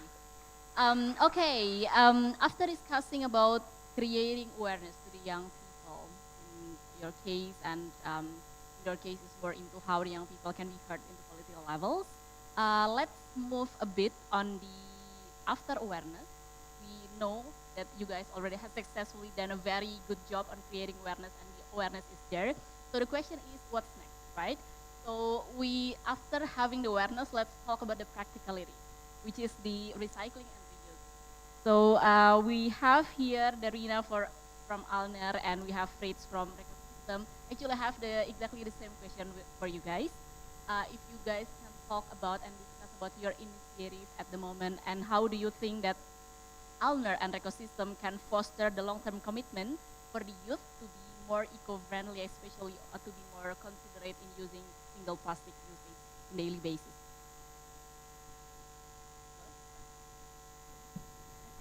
Thank you so much for the opportunity. And before I start, actually, I want to thank you for the session now, and also my co-founder Bintang also sent his regard, and also it's so happy to see a lot of our collaborators here. So yeah, for Alner, we are a reusable packaging provider. So you have been maybe familiar with recycling. So reuse is in the other spectrum of plastic waste prevention. So what we do is we prevent plastic waste from the source. So what we do is we provide your daily products in reusable packaging. So that's how we do it. Next. And so I think it's really relatable for the talk before that with community is really important, like with the movement. And I thought we started also with a collective issue that we have in our society, which is in Indonesia, the waste is very mismanaged, that it's actually only up to 5% of the total of plastic waste gets recycled. So even for the recycling friends, it's really hard to manage that because a lot of the plastics are even not recyclable. So what we do is that we want to prevent the production of that single-use plastic from the start. And also because there's this presidential decree in Indonesia that requires producers to reduce their plastic waste. So why not help, you know, the existing industry to provide them in reusable packaging. Next. So here, this is, we started also from our day-to-day site here in the warung. As you see, the products all in single-use packaging. And the problematic part is that here, as you see in the sachet part, most of them are not reusable because they are multi-layered. Anyway, so yeah, we want to tackle the existing products issue. So you can use your usual product, you know, so we kind of want to explore that. Next. So as we know that we are only using the products, right? Like we are not using the packaging. So we thought, oh, why don't we return the packaging before we recycle it? So extending the life cycle of the packaging, that's for what we vision. Next. So, because yeah, it will be ending up in the landfill, as we can see here in Bantar Gebang is really also, we have already like a lot of the landfill explosions too. So let's reduce that, that's what we vision. Next. So from the linear packaging system that I mentioned now, you have your daily products, like your soap, detergents and everything. You have it from the factory to distributor, and then from the distributor to you customers, but then after that you throw that away, right? That's the linear part. So we want to make that linearity next to a circular one, as with reuse. So you only pay the product and then you return the packaging. This is, as you see in the picture, this is called Rinso. This is, we are collaborating with Unilever, providing their packaging in reusables. Next. So here, as I mentioned, for what we want to do is that we want to make the cycle circular. So really from the customers, after that, you return it again. And by the way, we are actually also inspired by the existing behavior in the Indonesian community already. Like this is not a new system, by the way, for Indonesians, because for water drinking, we use gallon, right? Like in our gallon day, because we don't have tap water, unfortunately. So for 60 and more years in Indonesia, for what we have been doing for our water drinking is we drink it, and then after, if the gallons is running out, we tell the guy in any warung, we say, hey, let's exchange with the new one. So imagine that concept, but for every of your products. We now have like a lot of FMCGs already onboarded, also the local FMCGs as well, the SMEs. Next. So we got the revenue also both from the customers and the businesses. So we are B2B2C, meaning that we are, well, this is a profitable business model, as in like I want to also show that circularity works. Like we have profit from the FMCGs that wants to have their products in reusables, and also from the customers paying it, that we still have shares, we still have a profit from there. So we have the B2B2C, and now for the B2C one, I want to also emphasize, because this is a panel about youth, right? Like youth really have a big contribution to it, because now we have both online and offline channels. For what I can say is, now the online channel with us, we have the Tokopedia, apps, website, and WhatsApp. The return rate of our customers in our online channel is up to 80%. So people are actually returning their packaging. We are in Jakarta area. We have now more than 3,000 customers. So with this community of youth, actually really fast forward that, you know, the message that you can do this, it's proven. And actually we are also thankful for Think Policy at, like I think in the event, yeah, Policy Fest. We came there and we met Kaafu, and then actually we shared to Kaafu like, hey, this is the product, and then Kaafu actually shared, and actually our sales got up to like a lot. So this kind of thing matters, you know, like sending the message and everything. So yeah, by the end, people, when the product is there, people wants to do it. That's what we learned. So what we want to do is we want to enable it for more people, because we're still in Jabodetabek area. We want to expand, right? Next.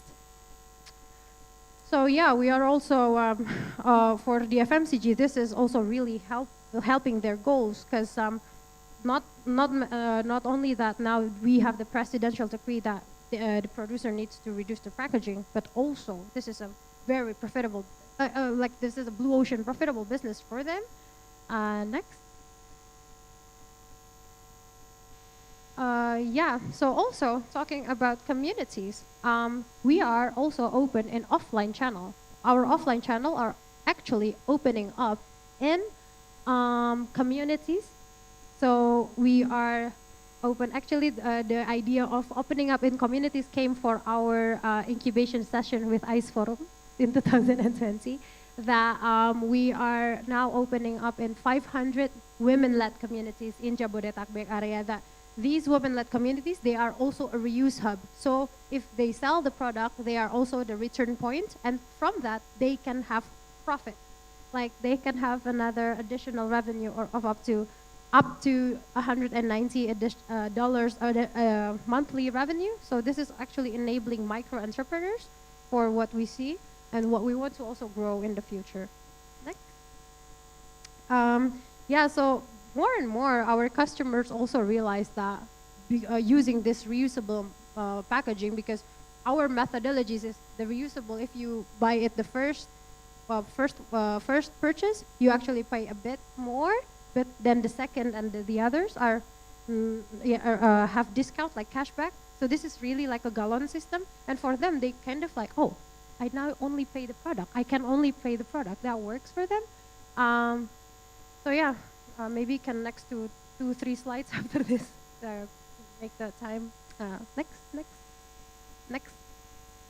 Yeah, so here I want to show that this is proven in Jabodetabek area. Like we are on the track of our return of investment scale. So I'm just want to emphasize that sometimes people when mentioning like you know, sustainable or circular model, it's kind of like afraid or like, oh, would this be profitable or not? But hey, we have our customers. People are ready. People are aware. This is already beyond awareness. You know, like we need to make sure that this happen. Like they are able to have the products, right? So next. Yeah, our vision is actually we are hoping that we're expanding by the end of this year, and hopefully to more locations, and to add more product selection as well. Like this month, we already add cereal and also milk to the reusable, so not only soaps. So that's we are so proud of it. And for what we also vision is that we want to also help out the government to set up the standards. So that's you know, not only us that can profit from this standardization, but more and more reuse enablers, because by the end, more reuse enablers meaning that more people are aware of it. So we are actually working towards that. Next. This is the team. I'm so proud of the now the 4th year of Alner. Next. Yeah, so actually, I want to show this particular slide because we are so happy with the collaboration that Alner have already been doing for this past. This is now the 4th year of Alner, and also want to also have this session to also thankful for the Norwegian Retailers Environment Fund. We are funded by the NRF this year, and also we are actually with this slides we are inviting you that if you want to collaborate with us, we are so open because by the end we want to, as I mentioned, we want to reach more scale. Why? Because reaching more scale meaning more economic of scale, then the price is much more inclusive for more people, because also from this year and next year onwards, we are also exploring traditional channel, traditional market. Now we are in the waste banks and PKK, which is also urban middle to low, but at the same time, we still want to expand to more, even more inclusive demographic. Next. So yeah, we are fundraising. So if you or you know someone that wants to collaborate with us, this is our fundraising at this moment. Next. And yeah, we are so happy to actually, this is end of year, but I believe that this is actually open up to more opportunities ahead. So yeah, thank you so much, and also for the collaboration, guys. Thank you so much, Danira, for Alner, for explaining to us on the business model. Very interesting to know that a lot of people actually join the movement. Like you actually have the market at the moment. That's really good. And let's enables for more, right? Yeah. All right. Next, move on to last but not least speaker, Fritz from Ecosystem. With the same question, if you could explain a bit about your initiative and how do you think it will enables the long-term commitment from you on the reduction of marine plastic. Thank you so much, Balidita. Okay. Hi, everyone. My name is Fritz. I'm from Ecosystem. So Ecosystem is a startup company as well. We are a tech-enabled waste management ecosystem that enables basically the waste circularity. I think we need to jump to the slide 26 right away because I want to answer the questions about the youth participation and reducing the plastic marine debris here. Can we go to the slide, 25? Yeah. Because previously we were being informed that it will be 8 minutes, so I'm so sorry. So we'll just jump into the slide 25. At least you can see all the previews of the slides before we move on to the topic right away. So, okay, so basically, for us here at Ecosystem, we do, our business model is mainly on B2B2C. So we provide waste management pickup services mainly to the B2B, meaning that the real estate developers, municipalities, retailers, and also buildings. We also work a lot with commercial or corporate real estates because for us, that's where the main sources of the waste are located, are generated. Yeah? So in the households and so on. Meanwhile, of course, when you talk about the waste participation, we also establish several facilities that is accessible for everyone, including youth as well, in order to participate on the, we have a campaign called hashtag Pilah Kemas Setor. Pilah means sort, Kemas means package, and Setor means dispose or deposit your waste to the facilities that we have around the areas where we operating in. So basically, your ecosystem has established in all over Java, Bali, and also Labuan Bajo. I think we have to go to the slide 25. Next, just next. Just next again. Next again. And next again, next again. Video, next. Next. Next. Next. 25, slide 25.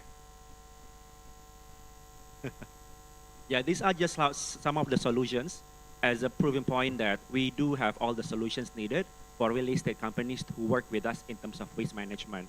We not only manage valuable plastics or valuable waste, but we also, of course, because we manage the waste from the households, meaning that we will have a huge influx of organic waste and also residual waste.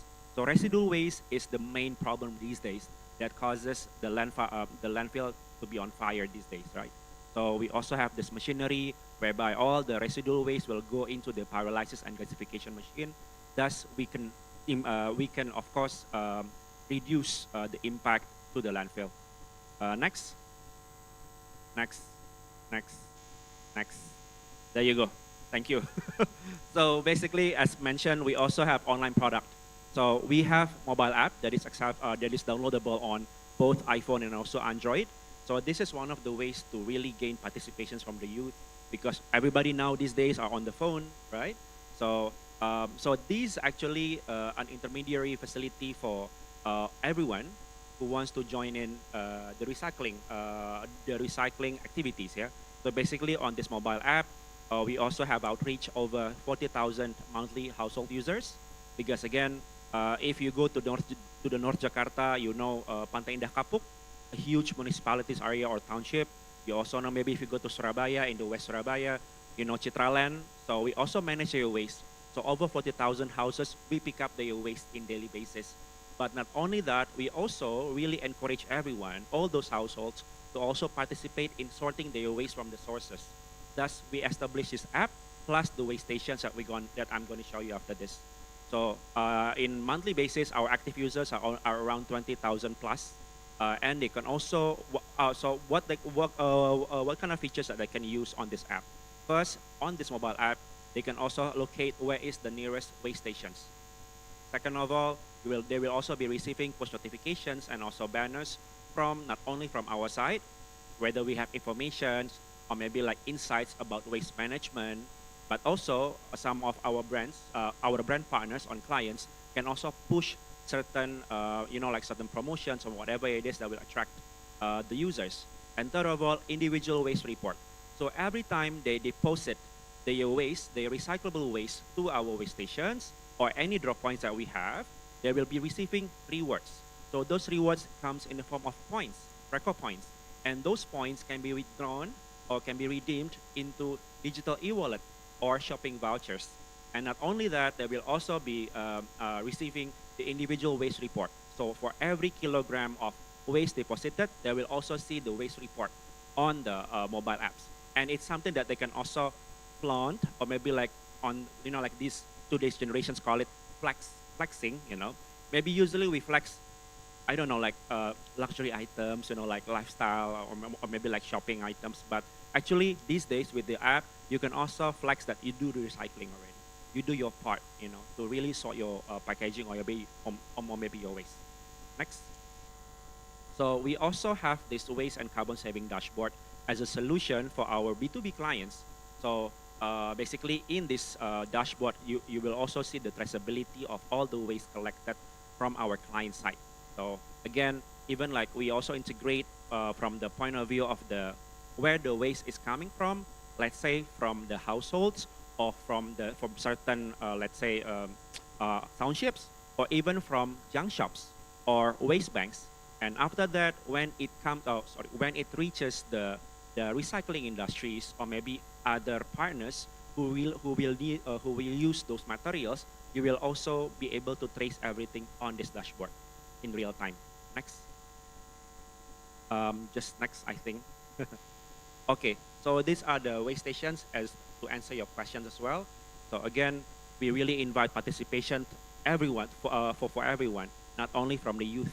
So we establish all these waste stations across Jakarta, Greater Jakarta area, Bandung, also in Malang, in East Java, Surabaya, and coming soon, next month actually, we will be opening another waste stations in Bali and also Labuan Bajo. So again, if you actually ecosystem is managing the waste of MRT Jakarta, so hence we have two waste stations established in the MRT stations. Sorry, around the MRT stations in Duku Atas and also Block M. Again, we would like to invite everyone here if you want to build the habit, because after awareness comes habit, right? So in order to build or develop those new habits, you can start from pilah kemas setor your waste to our waste stations. Thank you so much. Excellent. Thank you so much, Fritz, from the ecosystem. Yeah, I really like it. Like when you say that after awareness, it comes to the habit, and that's the most hardest homework that we have at the moment, right? Yeah. If I may add one thing, unfortunately, to change such habit, because for years we have been spoiled or pampered by our government to just, dispose your waste without any sorting whatsoever, right? So in order to really change that habit, unfortunately, we do have to do a bit of incentivizing, although it's not the good part actually, to incentivize something that has to be done 4 years ago, but again, to really intrigue those changes, like this kind of incentivize and also, like waste station should happen and make it accessible for everyone. 100%. Very agree. Okay, once again, please give round of applause to every panelist that we have today. I think it's enough talking about our youth engagement and participation. Let's see if it is really amplified to the audience. Let's see if we have engagement and participation from the audience. So we're opening to questions, Max. If we have any questions from the audience for the session that we have today on the youth engagement. Do we have any questions? Oh, okay. Please introduce yourself and to which panel that you would like to have your question for. Okay, good evening, ladies and gentlemen. My name is Alio Said Sujiwo from Universitas Islam Jakarta. So I just wondering that I'm so happy there have been many green jobs established from this waste management. So from your point of view, how to start another green job related to this waste management, since you all have been working with waste management, so others maybe can be inspired by your experience to start green job related to the waste management. Thank you. Thank you, Aryo, for the questions. So probably it's related to green jobs, so probably it's more into ecosystem, or you wanna answer the question? Okay, thank you, Mas Arif, for the questions. I think we can start small first, Even like ecosystem as a startup company, as we scale, we always be reminded on how we, came first. So basically, ecosystem started as a company whose founders, they are actually college mates in Bandung, and they built this biogas facilities within the university. And then after that, they grew into, a waste management company, but they start operating it like a waste bank. So it's something that is small and can be started from your own house or from your own home, right? And we can collect, for example, if we talk about waste management, how we can sort of because there are a lot of steps in waste management, maybe we can start first from the collection. Maybe start from your own neighborhood, or maybe surrounding your, around your own house, and then collect all this, plastic waste or whatever it is, and you can do the sorting, and then you can also connect with the industries or maybe like intermediaries who would be more than happy to buy all those materials from you. So I think we can start small from that. Just like waste bank, it's definitely something doable. Thank you, Fritz. Mbak Danira, do you want to add up something on that? Okay, great. Do we have any other questions from the audience? Yes.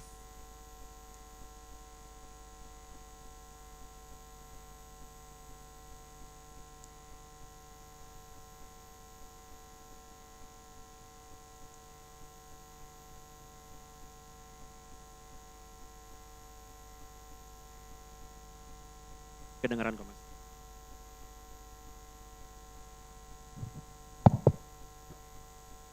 Yeah, I'm Arif from Dana Mitra Lingkungan. I'm also a CEO of startup company Kamstora.com. So I just want get your opinion related to the waste management. Yeah, as we have known, the data say that 60% of waste come from organic waste and biomass residues. What's your opinion? And how you solve that kind of solution? If it's organic, there's a lot of solution there, like maggot, compost or something like that. And how about the biomass residues? There's a lot of biomass residues and put on the landfill, something like that. Please kindly give advice to that solution.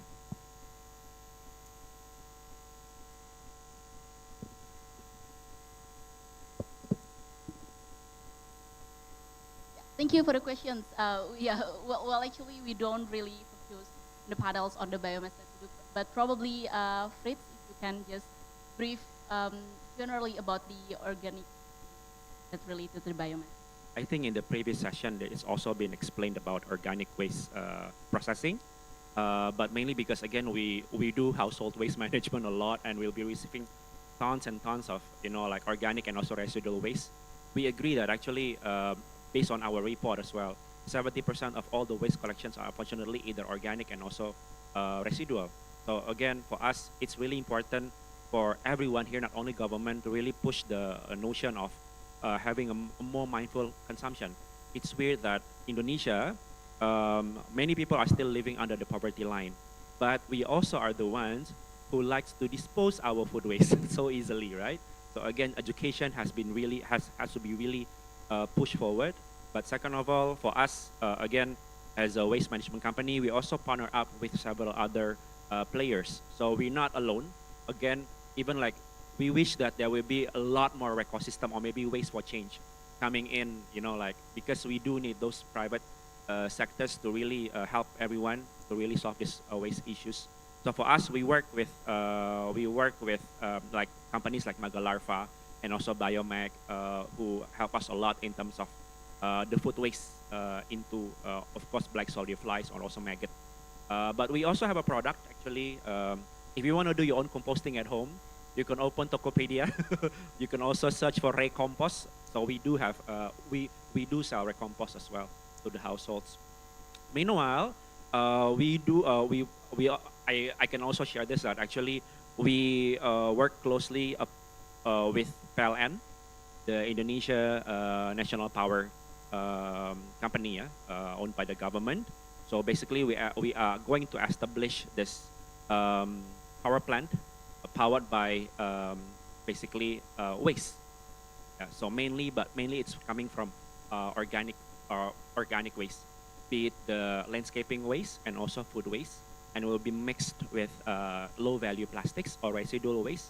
And basically, it also helps a lot for PLN to really reduce their dependencies of coal-based power plant. So that's our plan ahead, to really reduce and to, as part of the solution, we want to tackle for the organic waste. Yeah, thank you, Mas. But again, indeed, unfortunately, so waste sorting is not happening in the source. That's everybody just mix it all up together, and it ends up in the landfill. Thank you, Fritz, for the questions. Probably Mbak Flo or Mbak Lulu, do you want to add up on the questions? Mbak Flo first. Yeah, sure. I think this is a very interesting question. It's just I would say I don't have the straight answer to that. I think what I want to amplify here is when it comes to waste, it's I think a lot of our focus has been divided, whether it's only on the plastics and our organics, but then when it comes to waste, it's like systemic and an ecosystem problem, right? You have to talk about from the upstream to the downstream. And as much as maybe go back on the point, like for example, youth activism, a lot of like, I think youth always be saying like, oh, you do all these beach cleanups, that's great. But at the end of the day, it's only the downstream part. And we often like forget about what's happening on the upstream, what is about the household waste segregation, which actually gonna help to reduce the residual at the end of the day. Certainly, if this also covering news, there's a lot of fields in Bali who are on fire because of the methane and also like extreme heat, right? Just want to echo this. The question, we shouldn't dismiss it, and the way we solve, and for us to address the problem on the plastic waste is also, we also have to make sure that the system and the approach on the organic waste is also there, or else it's not gonna be effective. Yeah, I guess that's all for mine. Okay, just a little bit of additional statement. Like we are in Bandung, as we know, we have in an emergency situation now. Like there is a burning in landfill, as we know, and we have the campaign in Salman ITB. We ask the volunteer, we mentioned the volunteer to please don't put any waste except of the organic waste in the organic place. So that's the point, and we have a big challenges after that. When we do ask every mom in every home in Bandung to compost their organic waste, and after it compost, where do we send the compost, the sand or the soil after composting? It became a problem again after, okay, let's compost it together, and it's still a problem. So it needs a partnership. It needs a partnership not only from the startup, but also for the government who will give the community who have done with the composting, who have done with the compost in their home, in their community, where should they send their soil after composting. So that's why when we have the education in Salman ITB, we also ask them to, we have a land, we have also the place comes from the wakaf, when we can put when we can receive your soil after composting. So yeah, it become more solution to the not only for the organic waste, but also the composting after it become a soil. Maybe that's an additional statement. Thank you so much, Mbak Lulu and Mbak Flo, for the additional answer for the questions. And I think that's the end of the session today. Probably just before we close the session, just let's do the market research a bit in here. Just wondering if any of you, all the participants here, if any of you who haven't heard any of initiative that we've been presented in this session, please raise your hand. If you guys haven't heard about ecosystem, for example, or about DCA, please raise your hand. Well done, you guys. So everyone here has already heard all these very, very excellent initiative from you guys. So that means you're successful in creating awareness and engagement to the very right audience that we have here. So that's the end of the session of today. Let's give again one round of applause for all the panelists in here. And let's stand up and take picture together.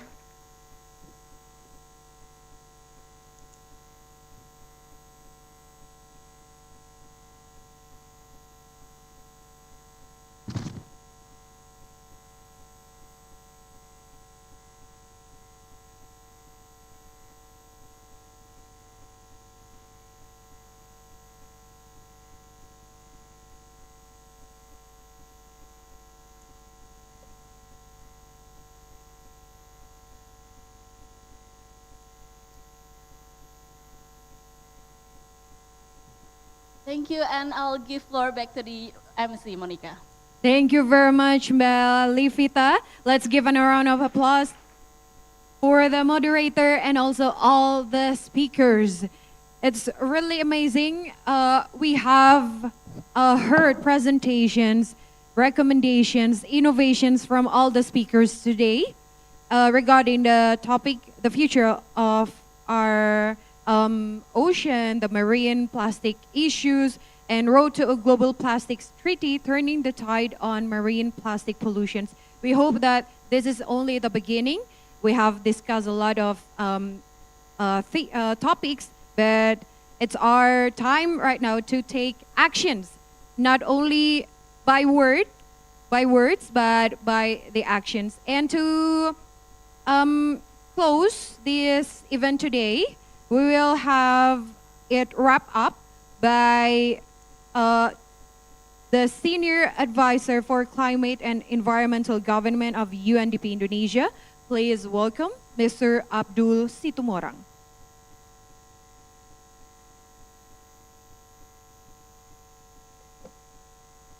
Thank you, moderator. Very good afternoon, esteemed participants and speakers. Allow me to share several key takeaways from our rich discussions today, which I believe contribute to enriching our ongoing effort to address plastic pollution in a scale. Overall, the discussion served as an important platform for strategic stakeholders to discuss the idea of a global plastic treaty. There are three main messages that we emphasize throughout the session, included the importance of sustainable production practices, reducing single-use plastic, and pushing the circular economy. Participants and speakers also stress or highlight the need for clear definitions and measurable targets within the treaty. The discussions also highlighted the importance of public and private partnership in waste management. It encouraged the development of sustainable alternatives and the adoption of successful waste projects into policies and programs. The participants also identified coordination and bureaucracy as a major issues in these collaborations. Regarding solutions, the discussion emphasized the need for a comprehensive recycling system, including efficient collections, sorting, and processing mechanism. Advanced tools such as geotagging and mapping, web apps as a promising ways to monitor the success of recycling program. The cultural approach and involvement of faith-based communities were also identified as potential ways to enhance the success of the program. Finally, the discussion recognized the crucial role of youth in addressing plastic pollution. Youth participants was seen as instrumental in engaging citizens and promoting behavior change. The involvement of youth was seen as a way to promote alternative solutions and fosters a sense of shared responsibility in tackling marine plastic pollution. Before closing it, we would like to thank you for 125 participants, including 25 resource persons and speakers who attended this discussion.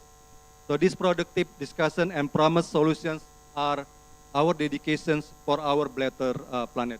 So thank you.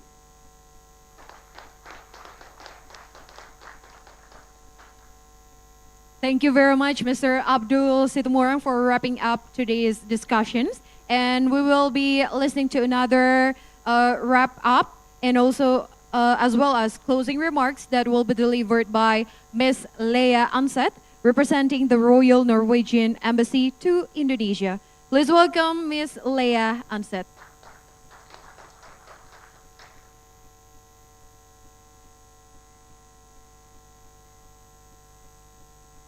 Hello, everyone.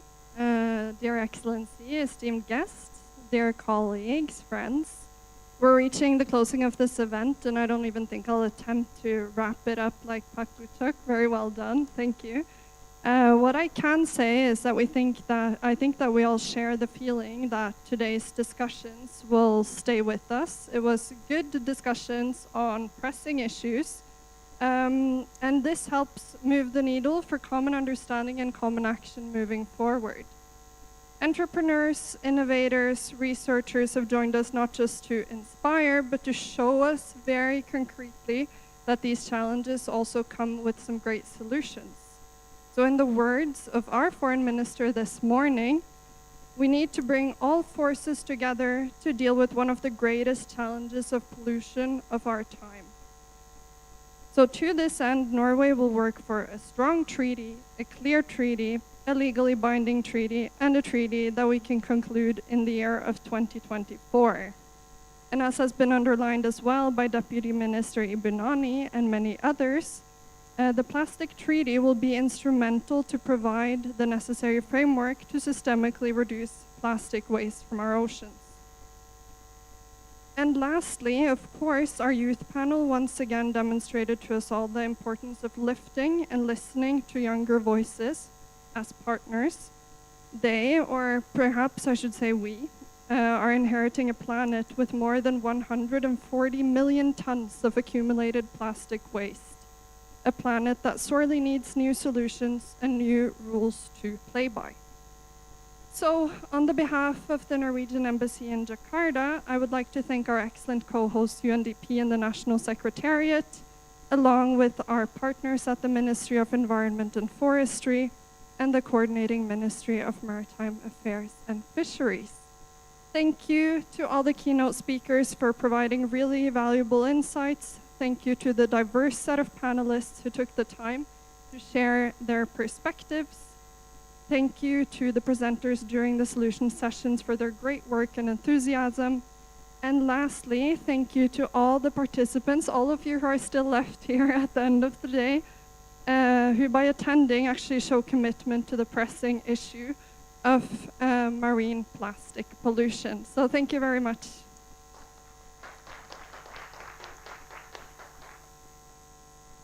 Thank you very much, Ms. Leah Anseth. And the remarks also conclude the event today. May I invite all of you to be in front for a group photo session. You don't have to be on stage, but you may please stand up and stand behind the sofa in front of you. And let me invite all of the VIP guests as well as the speakers or the panelists to be in the front. So once again, we're going to create a lasting memories of the workshop, of the seminar today. So we will take a group photo together with all of the participants here. We will be taking the picture from the stage, so you don't have to go on the stage, but you may please stand up and move into behind the sofa in front of you.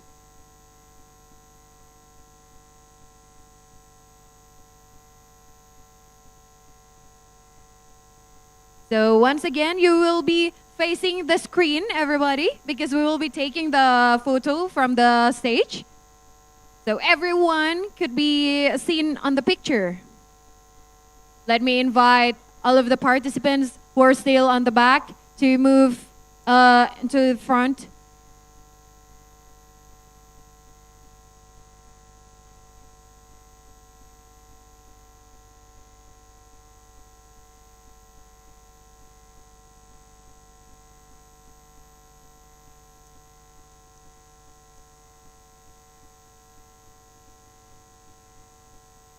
Okay, may I invite all the participants and guests who are still at the back, you may please move forward.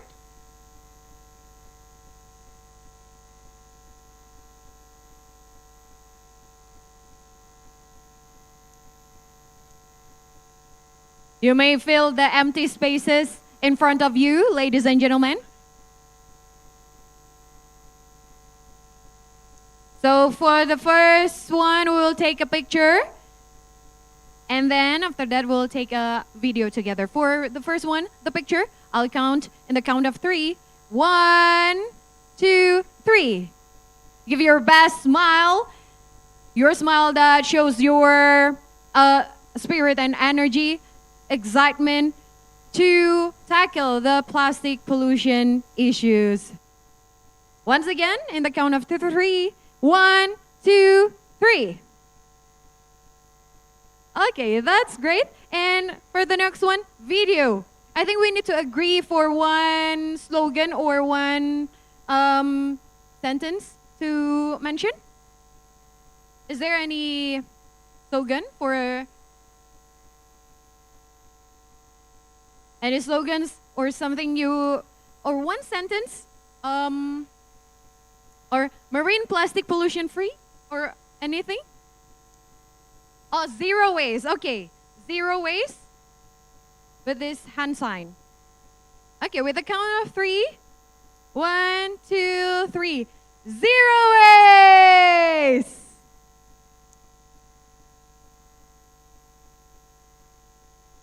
Once again, I'm sorry. So once again, so we will create a very lasting memories together. Okay, Okay, so another one. Zero waste, and then after zero waste, we will say goodbye to the camera. We will wave our hands to the camera. Okay? And the count of 3. 1, 2, 3. Zero waste!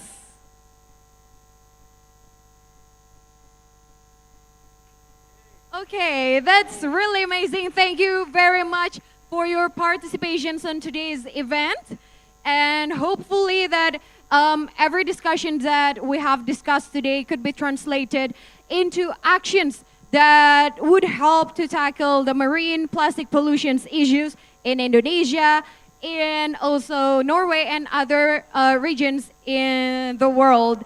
And to close the event today, we will have a special music performance by Jamaica Cafe. Jamaica Cafe, often described as one of the Indonesia's best entertained vocal performance, was one of the pioneer in a cappella industry in Indonesia and awarded by Indonesian Museum of Record, or MURI, as the first recording musician group without any instrument. And the Jamaica Cafe have expanded their music throughout Southeast Asia. And lastly, I, Monica Conado, would like to say thank you to all of you and stay inspiring for the earth and also to tackle the marine plastic pollution issues. Goodbye and have a great day. Stay inspiring and please welcome Jamaica Cafe. Yo! Thank you.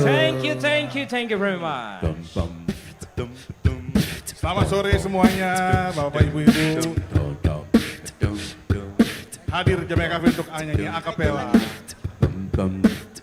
Lagu pertama apa nih? Lagu So this song is called Mercy Mercy Me by Marvin Gaye. Jadi lagu ini bercerita tentang kenapa sih dunia ini itu nggak kayak dulu lagi. Ya. Kalau kita makan ikan kita harus mikir-mikir. Jangan-jangan ada plastiknya. Ikan apa dulu? Ikan apa? Ikan apa? 1, 2, 3.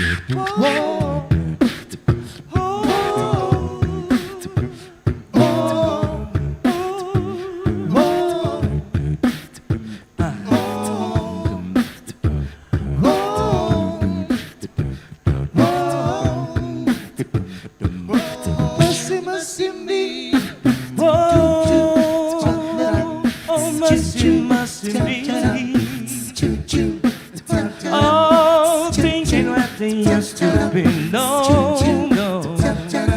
Where did all them blue skies go? Poison is the wind that blows from the north out of me. Oh, mercy me. Oh, thinking what they used to be. No. Oh, wasting on the ocean upon our sea. Fish full of mercury. Mercy me. Mercy me. Mercy me. Mercy me. Mercy me. Things that they used to be. Mercy me. Oh, things that I used to be known. Oh, wasted on the ocean and upon our sea. Peaceful of mercury.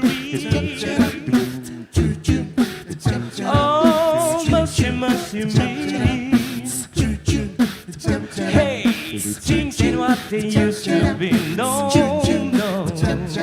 What about this overcrowded land? One more abuse from the back and she's dead. Oh, mercy me.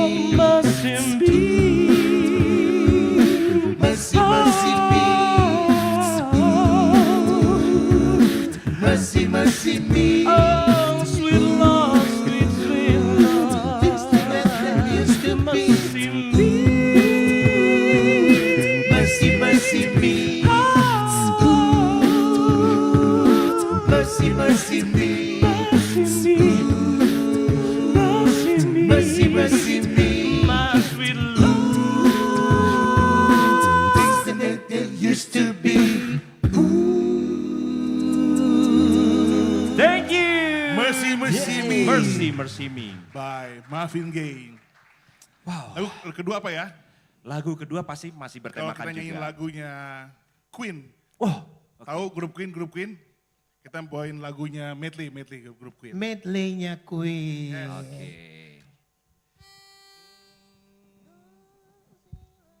Mungkin tadi udah dikenalin juga ya dari MC ya bahwa Jamaica Cafe itu akapela. Yes. Bapak Ibu mungkin melihat nggak ada alat musik di atas ini ya. Hemat energi kita. Hemat energi. Hemat energi. Only 6 members. Yes. With the a cappella music. Yes.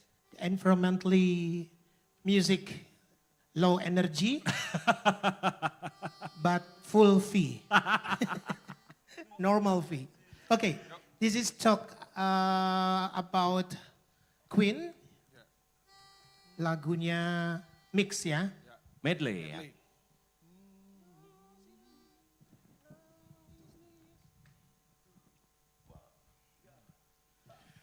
Is this the real life? Is this just fantasy? Calling the landslide, no escape from reality. Open your eyes, look up to the skies and see. I'm just a poor boy, I need no sympathy. Easy come, easy go, little high, little low. Anyway the wind blows doesn't really matter to me.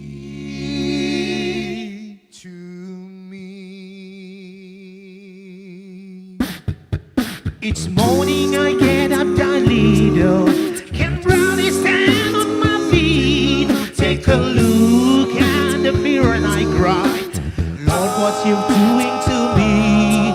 I'd spend my love years to believe in you, and now you get to relive, Lord. Oh, somebody, somebody, anybody find me? Find me somebody to love, find me somebody to love, find me somebody to love, find me somebody to love, oh, oh, find me somebody to love, somebody, somebody, somebody, somebody, somebody, find me somebody, find me somebody to love, anybody find me somebody to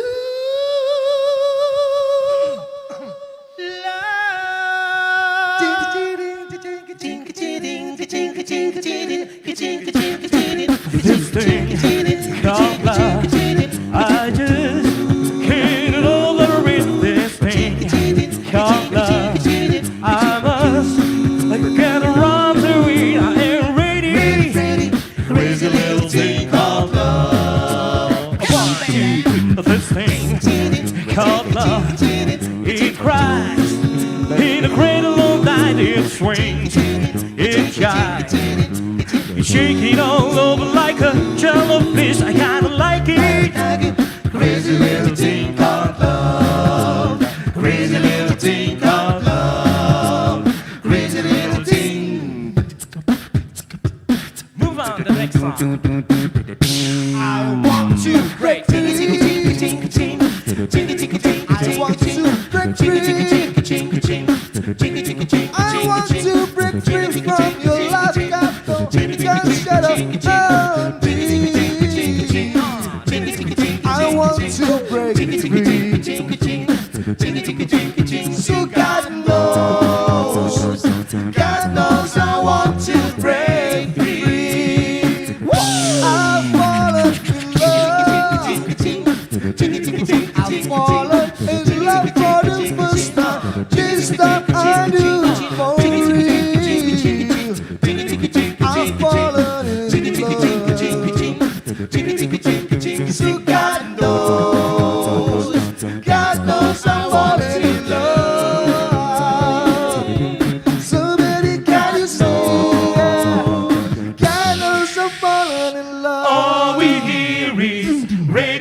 Gaga, Radio Gugu, come on, Radio blah blah.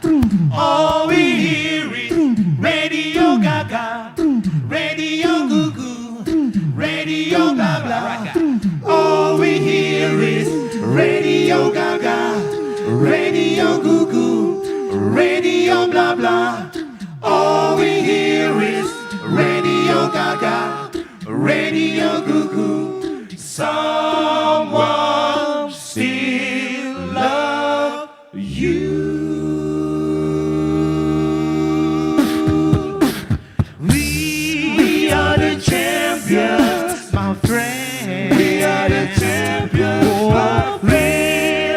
Keep on fighting till the end. We'll keep on fighting.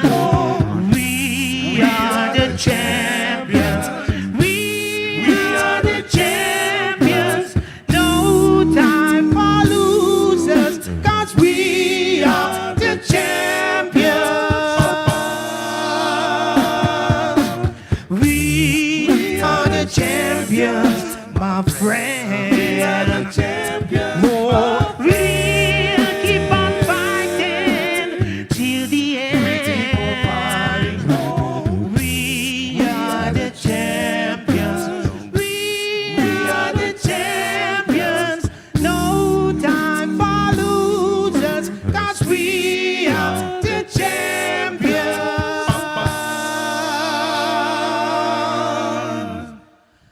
of the world.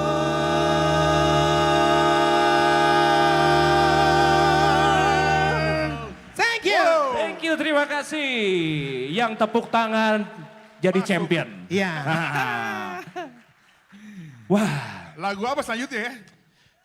Oh. Nggak takut. Dang dirt. Dang dat. What is dang dirt?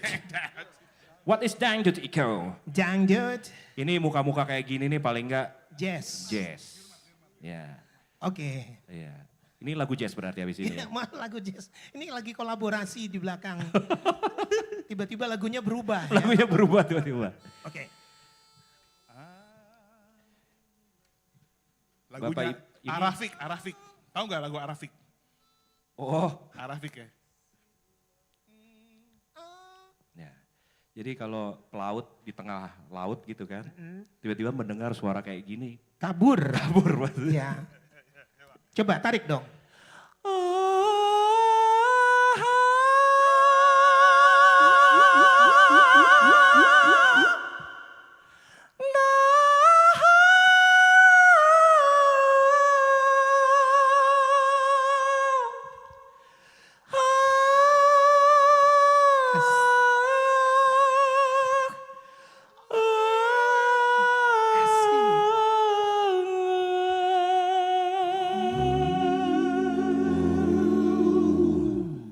Lirikan mata menarik hati. Oh senyumanmu manis sekali, sehingga membuat aku tergoda. Sebenarnya aku ingin sekali mendekatimu, memahadu kasih. Namun sayang malu rasanya. Biar ku cari ganti caranya.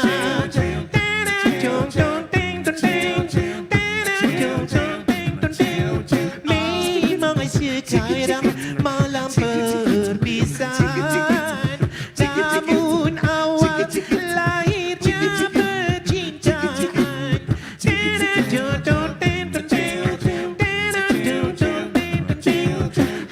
Harapanku dapatlah engkau rasakan, meskipun belum aku menyatakan.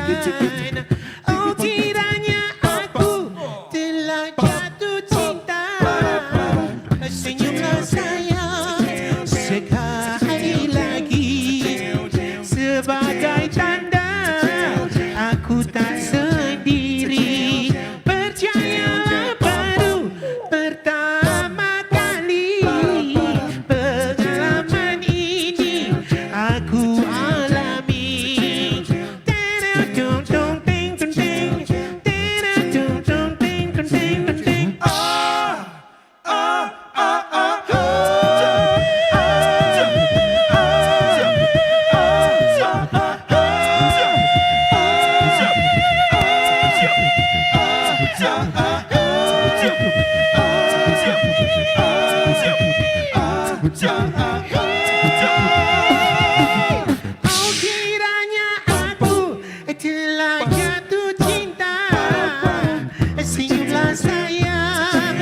sekali lagi sebagai tanda aku tak sendiri.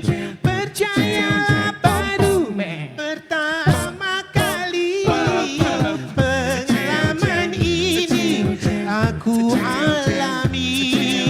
Percayalah baru kedua kali pengalaman ini aku alami.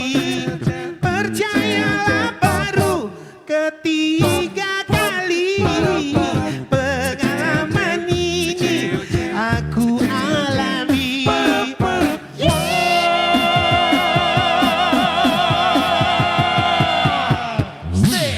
Terima kasih. Terima kasih. Terima kasih. Thank you very Sukses untuk kita semua. Ya, oke.